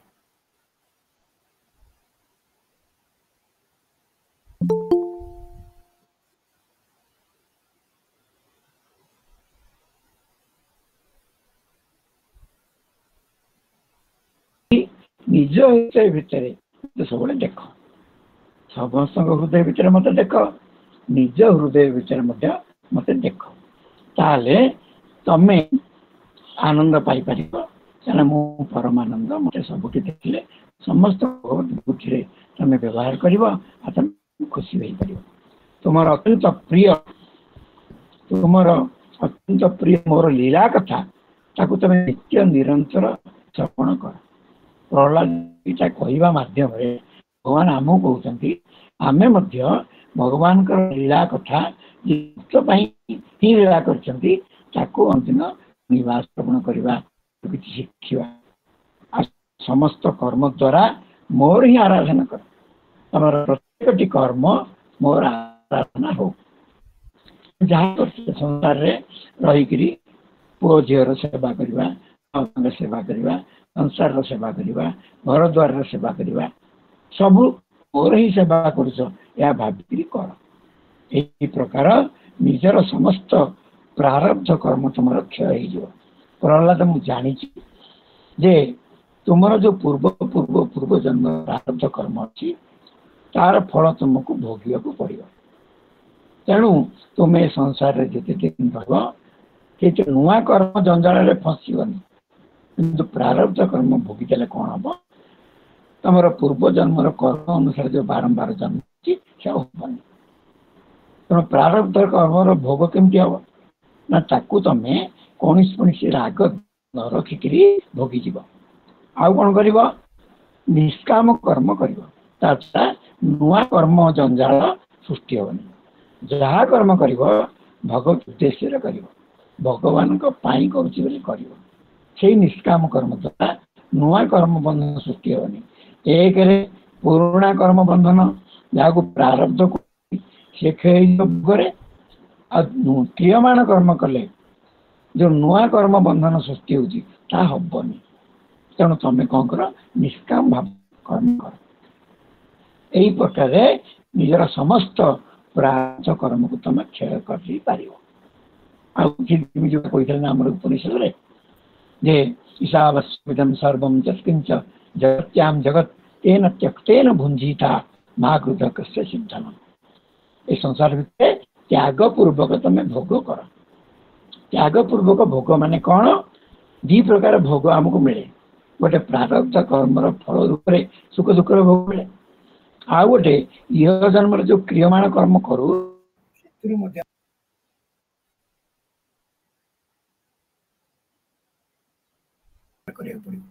निष्काम भाव पड़ो भगवान का आनंद पड़ो जमी गचर मूल पानी देले सारा गच प्रफुल्लित हुए से भली भगवान को सेवा कले भगवान को भल पाइले सारा संसार आनंदित हो जाए सारा भगवान खुशी हेले सब खुशी हो जाते तेणु भोग द्वारा प्रारब्ध पूर्ण पुण्य कर्म क्षय हो और निष्काम पुण्य कर्म करने द्वारा पाप को तुम नाश करदेव ताल कौन हम शेष तुम जो शरीर त्याग कर आउ तुमको यही भौतिक कर्म फल जात होता शरीर मिलनी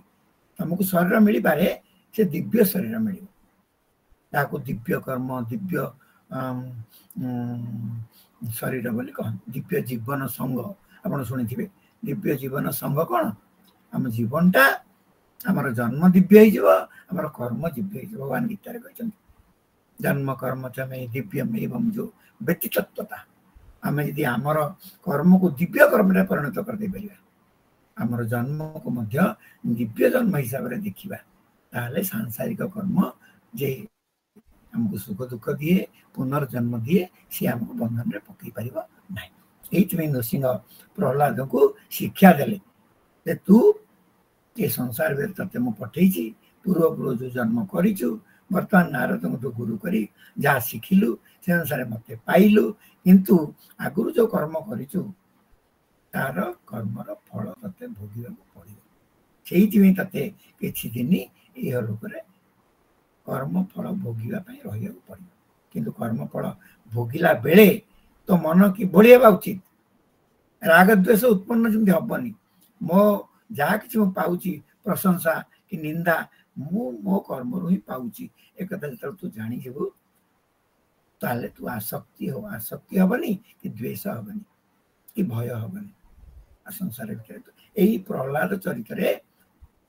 नृसिंह उपदेश प्रहलाद प्रार्थना रे आम यही ज्ञान पाचे जे आम संसार केमी चढ़ा केमी भल रहा भागवत ग्रंथ पढ़ले आमर ये ज्ञान हुए जे संसार रे आमर व्यवहार किंतु केमी हेबा उचित नृसिंहदेव प्रहलाद को यही बाटे कहले द्वारा तुम एमती चलिले भविष्य रे देवता माने मध्य तुम जस ज्ञान गान करेंगे ता भी प्रहलाद जहाँ जहाँ कर आज आम ये बसिक प्रहलाद जस गान कर नृसिंहदेव जो कहीदे फल परिणत हो प्रहलाद को आम समस्ते आमर गुरुदेव आमर पथ प्रदर्शक आमर मार्गदर्शक भाव में ग्रहण करवा जदि आम भी संसार आनंद उपभोग करी ब्रह्मानंद रहा आम दिव्य आम जीवन दिव्य जीवन हो आम कर्म दिव्य होम जन्म भी दिव्य हो बहुत कथा अच्छी ये चरित्र भितर ये त्रिपुर दहन कथा अच्छी मैंने अध्ययन करते समय हो गला ये विराम नौची मत आपण मैंने दया करूँ कृपा करूँ अनुग्रह करूँ मोर जमी भगवान पाखे भक्ति हम एवं जो भाव में संसार दुख मत स्पर्श कर पुणी बारंबार नमस्कार करके प्रणाम करके कथा रखुची तत्वभरा कथा आपण तो अगाध ज्ञान सागर आपण अनेक अनेक ग्रंथ रचना करी ए पर्यंत समस्त को अनेक ज्ञान बांटी चली आपण को आउ थे प्रणाम निवेदन रखी मु अनुरोध करी आमर परिवार पक्षर आपण को दुई पद शुभेच्छा सह किछि कथा रखिबा आम सहित उपस्थित अच्छा आमर पूज्य पंडित प्रवाचक पंडित श्रीजुक्त श्याम सुंदर दास महाभाग निवेदन रखी से दुई पद कथा सह आज पूज्य कथा व्यास को शुभेच्छा ज्ञापन करेंगे। सुस्वागत बाबा आपण को सुस्वागत। हरिओम हरिओम हरिओम।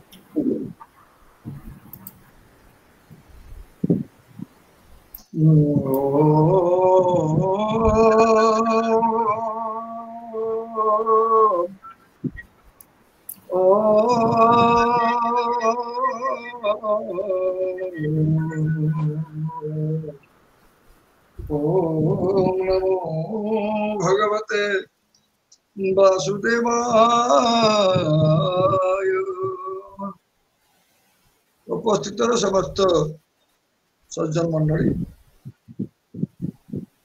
ज्येष्ठ श्रेष्ठ वरिष्ठ कनिष्ठ समस्ते विशेषकर ये अनुष्ठान सभापति महोदय यशस्विनी संपादिका प्रणति महापात्र महोदय आजिकार मुख्य अतिथि मुख्य प्रवाचक धुरीण धुर्जटी अनन्य प्रवाचक अनन्य ज्ञान अधिकारी पंडित दयानिधि त्रिपाठी महोदय एवं बाकी समस्त जे भी अच्छा समस्त प्रणाम ज्ञापन कर गोटे कथा डॉक्टर प्यारीमोहन पटनायक डॉक्टर ओहो सॉरी सॉरी बहुत बहुत क्षमा मागुची डॉक्टर प्यारीमोहन पटनायक महोदय दयानिधि त्रिपाठी महोदय डॉक्टर प्यारीमोहन पटनायक अमरेंद्र बाबूंकर कथा तो जना पड़ता से साधारण व्यक्तित्व नहंती जर्मन भाया विदेश को जाइए भी भारतर मुखटा को उज्जवल करिवारे तांकर प्रसन्न हाथ रही बहुत गुड़े लेखा विशेषकर से संस्कृत साहित्य उपर भी तांकर अगाध ज्ञान मु आज अनुभव करी क्षमा मागुची ये नेट असुविधा जो एवं बोधे कंठरे किछिटा असुविधा है कंठटा बसीगला भाया लगुच तेणु टिके कष्ट होता कथाटा को बुझापी ना से जहाँ कहले जोटा कि श्रीमद भागवत महापुराण रे प्रथम श्लोक जहा कि केही तार ए भलिया व्युत्पत्ति प्राय करंती नहीं बहुत सुंदर जोटा कि मो लिखिक सर को देथिली से व्युत्पत्तिटा हला निगमर कल्पतरुण गलित फलम सुखमुखाद अमृत द्रवसंजितम पीबतम भागवतम रसमालयम समस्ते ये भागवत भी लिखाई रसर आलय रस बहुत करुला किंतु सी तार व्युत्पत्ति अर्थ कले रसम आलयम आलयम लय लय कहले प्रलय लय कहले ध्वंस लय कहले समाप्ति लय कहले मोक्ष प्राप्ति आलयम मनीषर मोक्ष प्राप्ति हवा पर्यंत ये विषय जंजाल दूर हो पर्यंत या पान करने भाया ग्रंथ यहाँ बड़ सुंदर भाव कहले मो जोड़ हस्त परिवार तरफ मोर तरफ आपण मान तरफ निश्चित भाव शुभेच्छा ज्ञापन करी कृतज्ञता ज्ञापन करी बहुत बहुत धन्यवाद देवी कारण ये भाया व्यक्तित्व कम मिलती समस्त भाग्य आज जो आभासी कार्यक्रम ये कार्यक्रम साधारण लोक ये जो प्रवचन मंच मुक्त मंच से भाया लोक गले कौन हम मुझे पारना किंतु प्रवचन समस्त शिक्षित समाज उद्दिष्ट एवं अमरेंद्र नंद महोदय यथेष्ट जानते कहते पुणी थे प्रणाम कर कथा जहाँ जहाँ ये कहले टे पुणी थे आपण मान सम्मुखें दीपक कहवाई धृष्टता करुच्ची बहुत सुंदर भाव से प्रहलाद चरित्रटा कहले बहुत सुंदर भाव कहले एवं प्रहलाद जिते बड़े गत अध्याय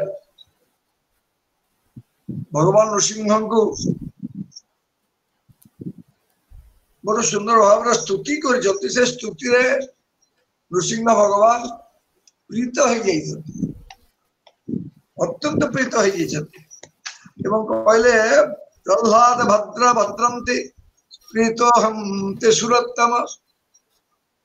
वरम वृणीस्व अभिमतम कामपूर्वस्म्यर्हं वृणान् हे प्रह्लाद भद्र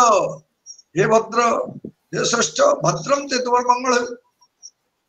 प्रीतो हम मु अत्यंत प्रीत तुम्हारी जो स्तुति रे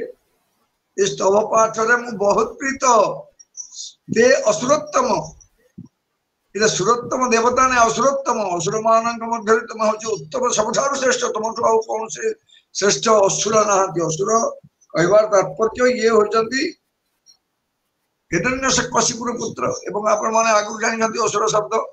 असुरसु प्राणेषु रमन्ते इति असुरा जो माने निजर प्राण पोषण जे कि भगवानंकर भगवत्ता संबंध रे जानि करिबी तांकु स्वीकार करबा पय प्रस्तुत नुहे सेही होची हिरण्यकशिपु तार गर्भ तार अरसरु जात हेगिरी से आज भगवान विष्णुंकर अनन्य भक्त हेचंती तेणु तांको असुरोत्तम कहवारे भगवानंकर एटा उदारता एवं भक्त प्रहलादंकर बड़ बड़ सौभाग्यर विषय एवं तापरे कहले मां अप्रणतः आयुष्मान दर्शनम दुर्लभम महिमे दृष्ट्वा मां न पुनर्दन्तु आत्मानं तप्तुमर्हति मां अप्रणत आयुष्मान दर्शनं दुर्लभम हिमे अरे पुओ मोते संतुष्ट न करिकरी केही मोर दर्शन आज पर्यंत पाई नाही ये आज जो माने भी मोर दर्शन तो बापा भी मोर दर्शन पाइला एठी ब्रह्मा आसिले लक्ष्मी आसिले समस्त देवता माने एठी प्रवेश कले मते देखिल पारले सेटा केवल तोर पाई तोर धर्मरु तोर भाग्य बलरु से माने देखिले तेणु अत्यंत प्रीत एवं मु जते बेले तोके दर्शन दे सारलेरी मु जहा को दर्शन दे दिए तार पुनर्जन्म हबार प्रश्न नहीं सी ये भव समुद्र निश्चित भाव रे मुख्य प्राप्त तोर केमती आ असुविधा हो किछि नहीं तेणु से अपन परवर्ती अध्याय रे ताकू कहले जहा भी हो तो जते बेले मोर एते अपनार मोर भक्तोत्तम वर्तमान का मध्य रे सबठार उत्तम तेणु तोते मु कहूची तू किछि गोटे मते माग किछि मु तोते बर देबा पई चाहूची जोटा कि पंडित जी बड़ सुंदर भाव रे कहते बहुत बढ़िया करी कहते मु तोते टिके बर देबा पई चाहूची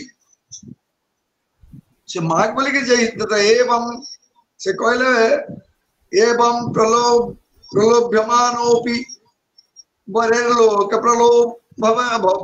प्रलोभनैः एकान्तित्वात् भगवती नैच्छत् तान् असुरोत्तम इरे आपण जेतोळ बर माग बोली करी कहि दै चंती असुरोत्तम प्रहलाद तांको बर मागिबा पई इच्छा करि नाही बहुत सुंदर भाव रे भगवान ए बहुत सुंदर भाव रे ये जो ठाकुर अमर डॉक्टर प्यारीमोहन जी कहूले जे भृत्य एवं सेवक एवं सेव्य कथाटा बड़ सुंदर कहते ये लिखा है कि सी भृत्य नुहे जी कि तार सेवा बदल यथेष्ट तार मनोमत बर स्वामी ठारू आशा करे से भृत्य नुहे एवं सी मध्य स्वामी नुहे जी कि भृत्य ठारू सेवा आदाय करबा पई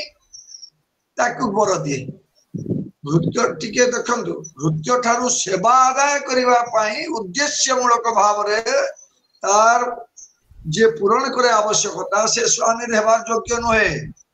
एवं एठी पुणी कहले से भृत्य हबार योग्य नहे जे कि तार भृत्यत्वर द्वाही देगिरी जे तार सेवकत्व देखे देखे करी स्वामी ठारू सब किछि हासिल करे ये कहले नहीं नहीं मु से भलिया नहे मु काई आपन ठारू किछि चाहि मु किछि दरकार नहीं बहुत सुंदर भाव रे कहले भृत्य रक्षणार्थ जिज्ञासुर भक्तम कामेषु अचोदयत् भवान संसार बीजेषु हृदयग्रंथिषु प्रभो एटा बुझाई जंती पंडित बड़ सुंदर भाव बुझाई जंती एवं कहि जंती ये भृत्य एवं सेवक सेव्य एवं सेवक मध्य रे जदि दियानिया कथाटा बेसी चलला ताले से एक वाणिज्य हो गला सेटा सेव्य सेवक भितरे उपयुक्त भाव नै से वाणिज्य हो गला तो तू मते एमपिया सेवा कले तते मु एतिकी पैसा देबी आपण मते एते पैसा जदी देबे मोर ई कामटा पूर्ण कले मु आपण करे भलिया सेवा लेड बानी ए बिजनेस हे गला एनु एटी प्रहलाद चाहि नांती कारण अनन्य भक्त प्रहलाद से काई चाहिबे से कहे नान्यथाते अखिल गुरु घटे न करुणात्मनः जस्ताशीष आशास्ते न स भृत्य स भैर्मणि जहा कहतली जे निजर सेव्यन कठारु जे स्वामी कठारु धन आशा करिकरी बा बर आशा करिकरी काम अभिष्ट पूर्ण करिकरी तार सेवा करिवार मनोभाव परिस्फुट कराए से भृत्य योग्य नुहे और से मध्य स्वामी नुहे जे कि बर देकरी बा कामना पूर्ण करिकरी तार को उद्देश्य नहीं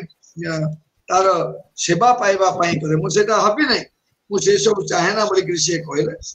एवं बहुत सुंदर भाव रे ये कही आपनर अहम अहम तो कामस्त भक्तस्त्वं जह स्वाम्यनापाश्रय नान्यर्थे हा वयोरथो राजसेवकयोरिव एवं मु होजे आपनकर अनन्य सेवक मु आपन किसी पाइबा पय आपन सेवा कर नै तेनु मोर सेटा ये सब बर किसी आवश्यकता नहीं ये भगवान होचंती भक्तर कहते पंडित जी अनन्य चिंतयन्तो माम जे जनः पर्युपासते तेषां नित्यभियुक्तानां योगक्षेम वहाम्यहम् अरे मोर जी अनन्य चिंता करे तार मु कौन सी असुविधा रखे नहीं तू तो से बढ़िया लोक नो केड़े सुंदर कथा कहले न एकांतिनो में मई जत्तो हाशिष आशा मते मूत्र चते भव भव विधा अपरे कहले अथापि अथापि मन्वंतर में दत्र दैत्येश्वराणाम अनुभंक भोगान बाबू मु जानी छी जो माने मोर अनन्य भक्त केही मोठारु किछि आशा करंती नाही तू मध्य मोठारु आशा करू नाहु इतरे ठीक कथा कहबार किछि नै तथापि मु तोते दउछि बळ देबी कोन गोटे मन्वंतर आपन 1000टा चतुर्युग भितरे 14टा मन्वंतर ब्रह्मांकर गोटे दिन मध्य 14टा मन्वंतर भोग हुए से 14टा रु गोटे मन्वंतर निश्चित भाव ते भोग करने को पड़ो ये दैत्य मान रजा है तापर मु ते मोक्ष प्रदान करी कौन हम इत्यादि ये होचंती भगवान ये होचंती स्वामी दरकार नथिले भी जो अजाड़ी दियंती एवं ताठर किछि प्रतिबदल रे चाहंती नाही मो तो किछि दरकार नाही किंतु मु तो दउछि एटा कहले एरे सुंदर भाव रे एवं बेसी तो जीवी नहीं ये जे सब किछि असल तत्व सब कहि दै जंती प्यारी जी एणु मु आ अधिक किछि कहबार नहीं से प्रहलाद को ये जेते काल मन्वंतर दत्य संकुल मध्य रही अतुल्य भोग भंज तुही बोले तू एबे मोर बोल कर ए जेते काल मन्वंतर दैत्य संकुल मध्य रही अतुल्य भोग भंज तुही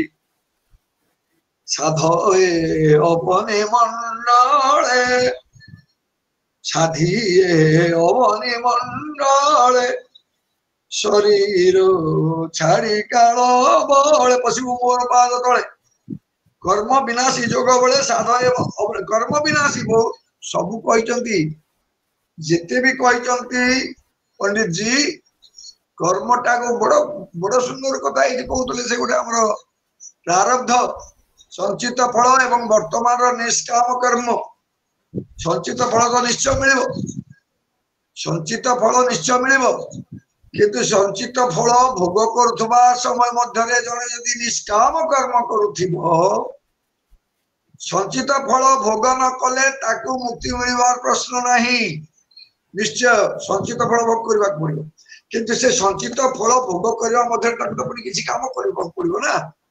किंतु से काम जदि निष्काम हुए ताले क्रियमाण फल किसी ना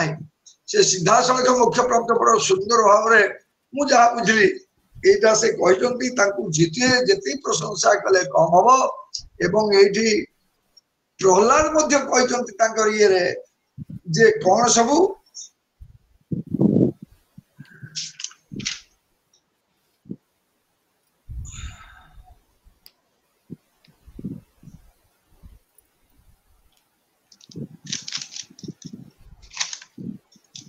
जहाँ देखे पंडित जी सेटा इंद्रियाणि मनः प्राण आत्मा धर्मोधुतिर्मति ह्रीः श्रीस्तेजः स्मृति सत्यम जस्य नश्यन्ति जन्मना। कारण ये कामना मनुष्यर बर प्राप्ति आशा जिते प्रहलाद कथार से विषय कहते जे इंद्रियाणि मनः प्राण पंचेन्द्रिय कथा कहते बहुत षोल ना केतटा तार लिखिंट हाँ भगवते पुरुषाय महात्मने ना से अनुभव बस बस इंद्रिय मन प्राण देह धर्म धैर्य बुद्धि लज्जा श्री तेज श्रुति सत्य यही सब ध्वंस हो जाती जदि जड़े बर प्राप्ति आशा रखे जदि तार कामना मनरे कामना रखे। बड़ सुंदर कथा कहते सेटा अष्टम श्लोक अच्छी जे इंद्रियाणि मनः प्राण आत्मा धर्मोधुतिर्मति ह्री ह्री कहले लज्जा श्री कहले लक्ष्मी तेज स्मृति सत्यम जस्य नश्यन्ति जन्मना जन्म ये सब नष्ट हो जाए सेटा प्रहलाद कहते तेणु मु आपन किसी चाहे ना ये कहले तू न चाहे भी तोते गोटे मनंतर पर्यंत भोग करने देवी। देखंतु ये स्वामी और सेवक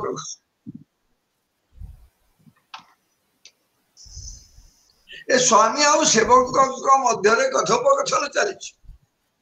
शेष कौन है जदि ये कहते जदि आप मत निहाती गोटाए कथा तो मागिबा कथा नुहे शुण हे प्रभु भगवान सकल भूते तोर स्थान तू बरदाता ईश्वर पिता अर्थ मागे मोर किसी दरकार नहीं प्रभु मते से मो पिता असुर हूँ राक्षस हूँ दैत्य हूँ जहाँ भी हो मते सी जन्म देते पुत्रार्थे क्रियते भार्या पुत नामक नरक उद्धार करने पुत्रर आवश्यकता रही तेणु मत जो पुत्र भाव में पाई मोर कर्तव्य हूँ नरक उद्धार करवा मुझे नरक उद्धार कर न पारि ताले मोर पुत्र है जन्म होगा निरर्थक। आपन को गोटा कथा मागुची अवश्य यहाँ ठीक आपण को हाथ से मृत्युवरण कर सारी आपण को चर्म नयन देखी भी सारी तेणु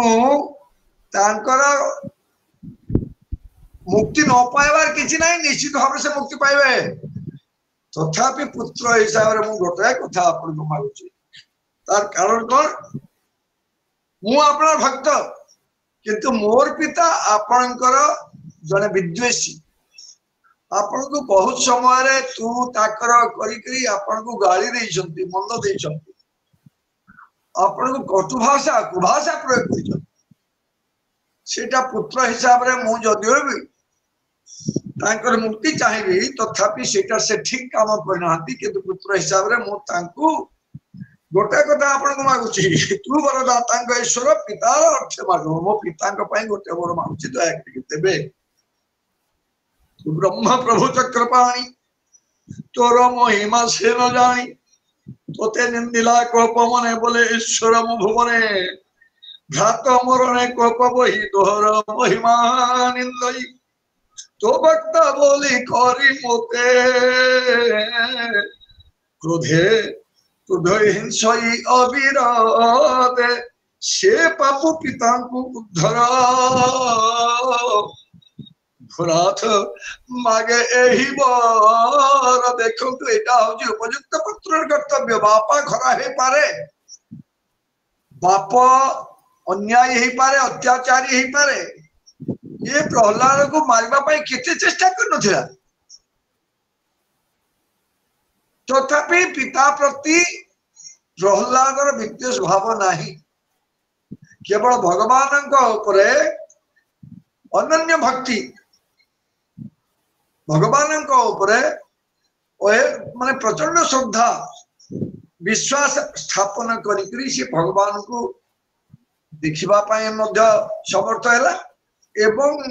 भगवान तो भक्तर अधीन ना भक्तर कष्ट देखिकी रही पारती नहीं से ता बापा हो कि माँ हो कि आउ किए हो तेणु भक्त को रक्षा करने पाई बाहरी करी स्तंभरू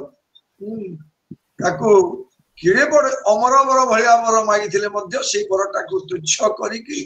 से जहा जहा कहितला ताकू काटिकरी ताकू मृत्यु मुखरे ताकू मृत्यु देले मोक्ष देले हुए तो मोक्ष देले संगे संगे से पळला पुणी आसीबो कारण तीनटा जन्म पाई ताकू अभिशाप मिली तेणु प्रथमे कहबा हम निश्चित भाव में मोक्ष प्रदान कले तापर जे पुणी से मन रावण कुंभकर्ण हेकि जन्म हेबे हे नाहंती वर्तमान हिरण्याक्ष हेकि भगवान को हस्तरे यज्ञवराह को हस्तरे ये अद्भुत बड़ सुंदर भाषा अद्भुत अद्भुत सिंह तार भाषा ये दले नमो भगवते तुभ्यं पुरुषाय महात्मने हरये अद्भुत सिंहाय ब्रह्मणे परमात्मने अद्भुत सिंह कहते पंडित जी अरे सिंह तो चारिटा गोड़ रहा कथा किंतु ये मनीष भाया दीटा हाथ दीटा गोड़ चारिटा गोड़ न केवल मुंडटा सिंह ये गोटे अद्भुत सिंह कहीं के भाया सिंह देखी ना तेणु से कहते प्रहलाद अद्भुत सिंह प्रणाम करर्तमान बर मागी से बर मो किसी नुह के मागी नचिकेता मागी से बर जमक परवर्ती अवस्था जी मते हरे करी मो पिता बड़ दुखरे काल काटुथिबे मते जमाड़ा को से प्रेरण कर दैछंती मते आपण तीनटा वर देवा पई चाहउछंती प्रथमे मते वर दियंतु जे मो पिता का मन मध्य रे मो प्रति जदि किछि विद्वेष भाव थबो विद्वेषटा ओहरी जीवो से मते ए भलिया जमाड़ा को पेशी थिले बोल कि से मन भितर दूर हे जो तांकर एई भलिया कितटा पुत्र मागते पिता पाई ये आज से कथा मागिले भोनाथ मागे ही बर अमृतपूर्ण दृष्टि तोर पड़ई यार ऊपर पवित्र दृष्टि मात्र होई निश्चित भाव में केवल गोटे कथा अमृतपूर्ण दृष्टि किंतु तोर क्रोध दृष्टि पड़िला बापा को ऊपर तेणु काले असुविधा हे जीव को भाबुची अंगे तुरित दुरित न रही हेमंत सुनिता वचन कहंती प्रभु भगवान एटा कहले जगन्नाथ दास आहा ये जो शोभा कहले कहले पिता पुत्र स्वधर्म ए विभार पिता को तू कर पार उपयुक्त पुत्र तू तो भलिया पुत्र हो कि कारण प्रेतरु पार करिवार हला तोर कर्तव्य नरकरु जेमति से नरकरे न पड़िबो सेटा हला तोर कर्तव्य तेणु मो अंग स्पर्श रूप शोभा में होइब मुख दर तो तोर मोर अंग स्पर्श रे मु कोଳରେ धारण करथिली तू बापा को तेणु तार से पाप तो नरक रे पड़िबो नाही स्वाभाविक भाव से निश्चित भाव मुक्ति है मुक्त हे जो मुक्ति पाई जीव किंतु तू जते बेले तार पुओ तोर काम होचे पिता को नरक रो उद्धार करबाटा तेणु तर्पण कर वेदवादी को वाक्य अर्थे तर्पण कर पितृ अर्थे मोपादे मन कर चिर पिंडे तू पिता आपण एथुर मनुष्य मान शिक्षा बहुत लोक भावती गया रे पिंडदान देला परे आउ कौन दरकार अछि श्राद्ध दरकार नहीं एठी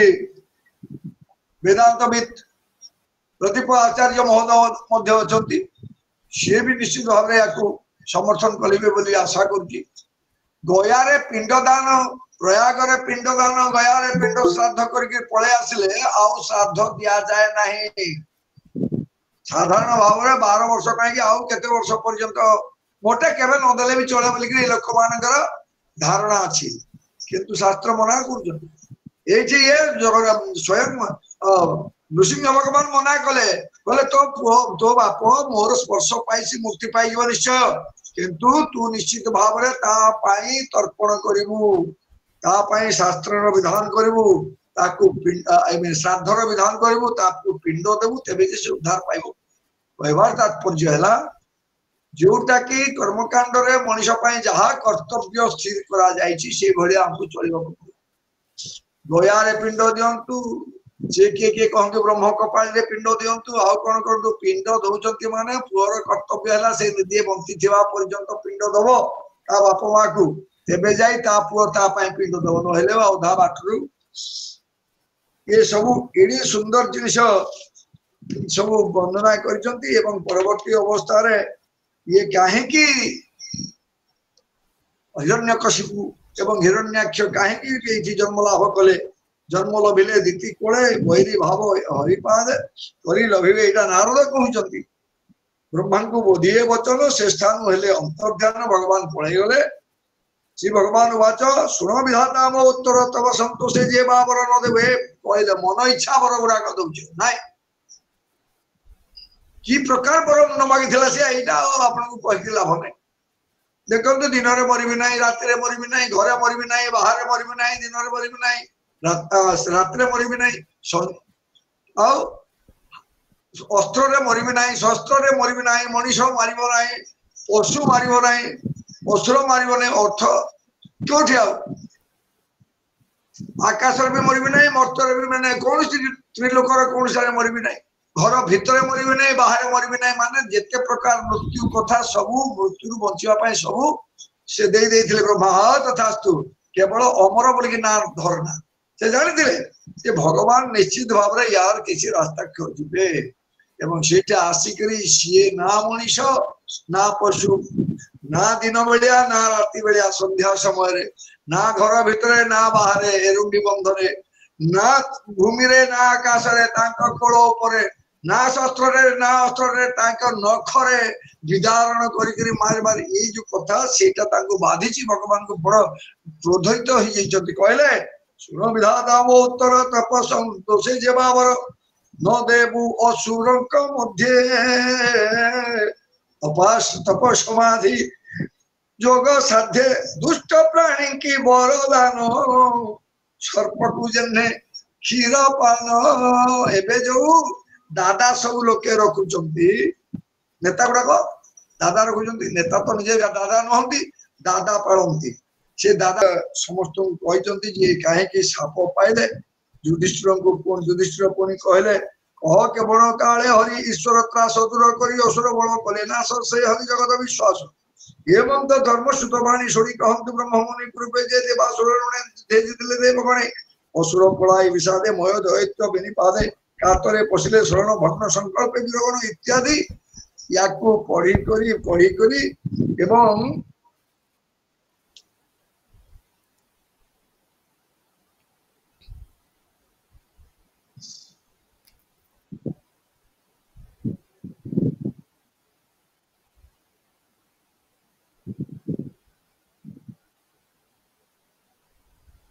मय दैत्य ताहा दया वही विमान कला तीन पुर भितर घोर अंधकार मय दैत्य केमती असुर मान को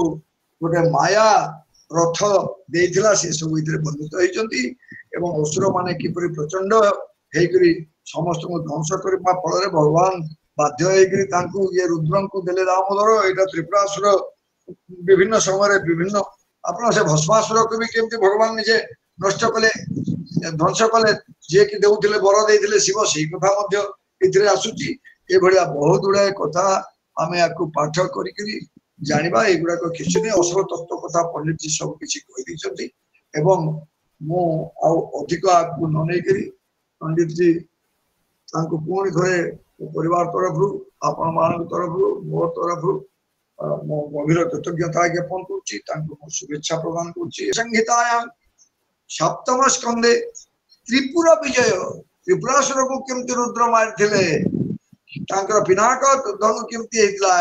पृथ्वी केमती तांकर रथ हेतला ए सब भितर बसित होइछथि याकू साधारण भाव रे पाठ पढले निश्चित भाव जानिबा एथि कहि करी मोर पाठटा को विराम देउछि हरि ओम तत्सत हरि ओम तत्सत हरि ओम।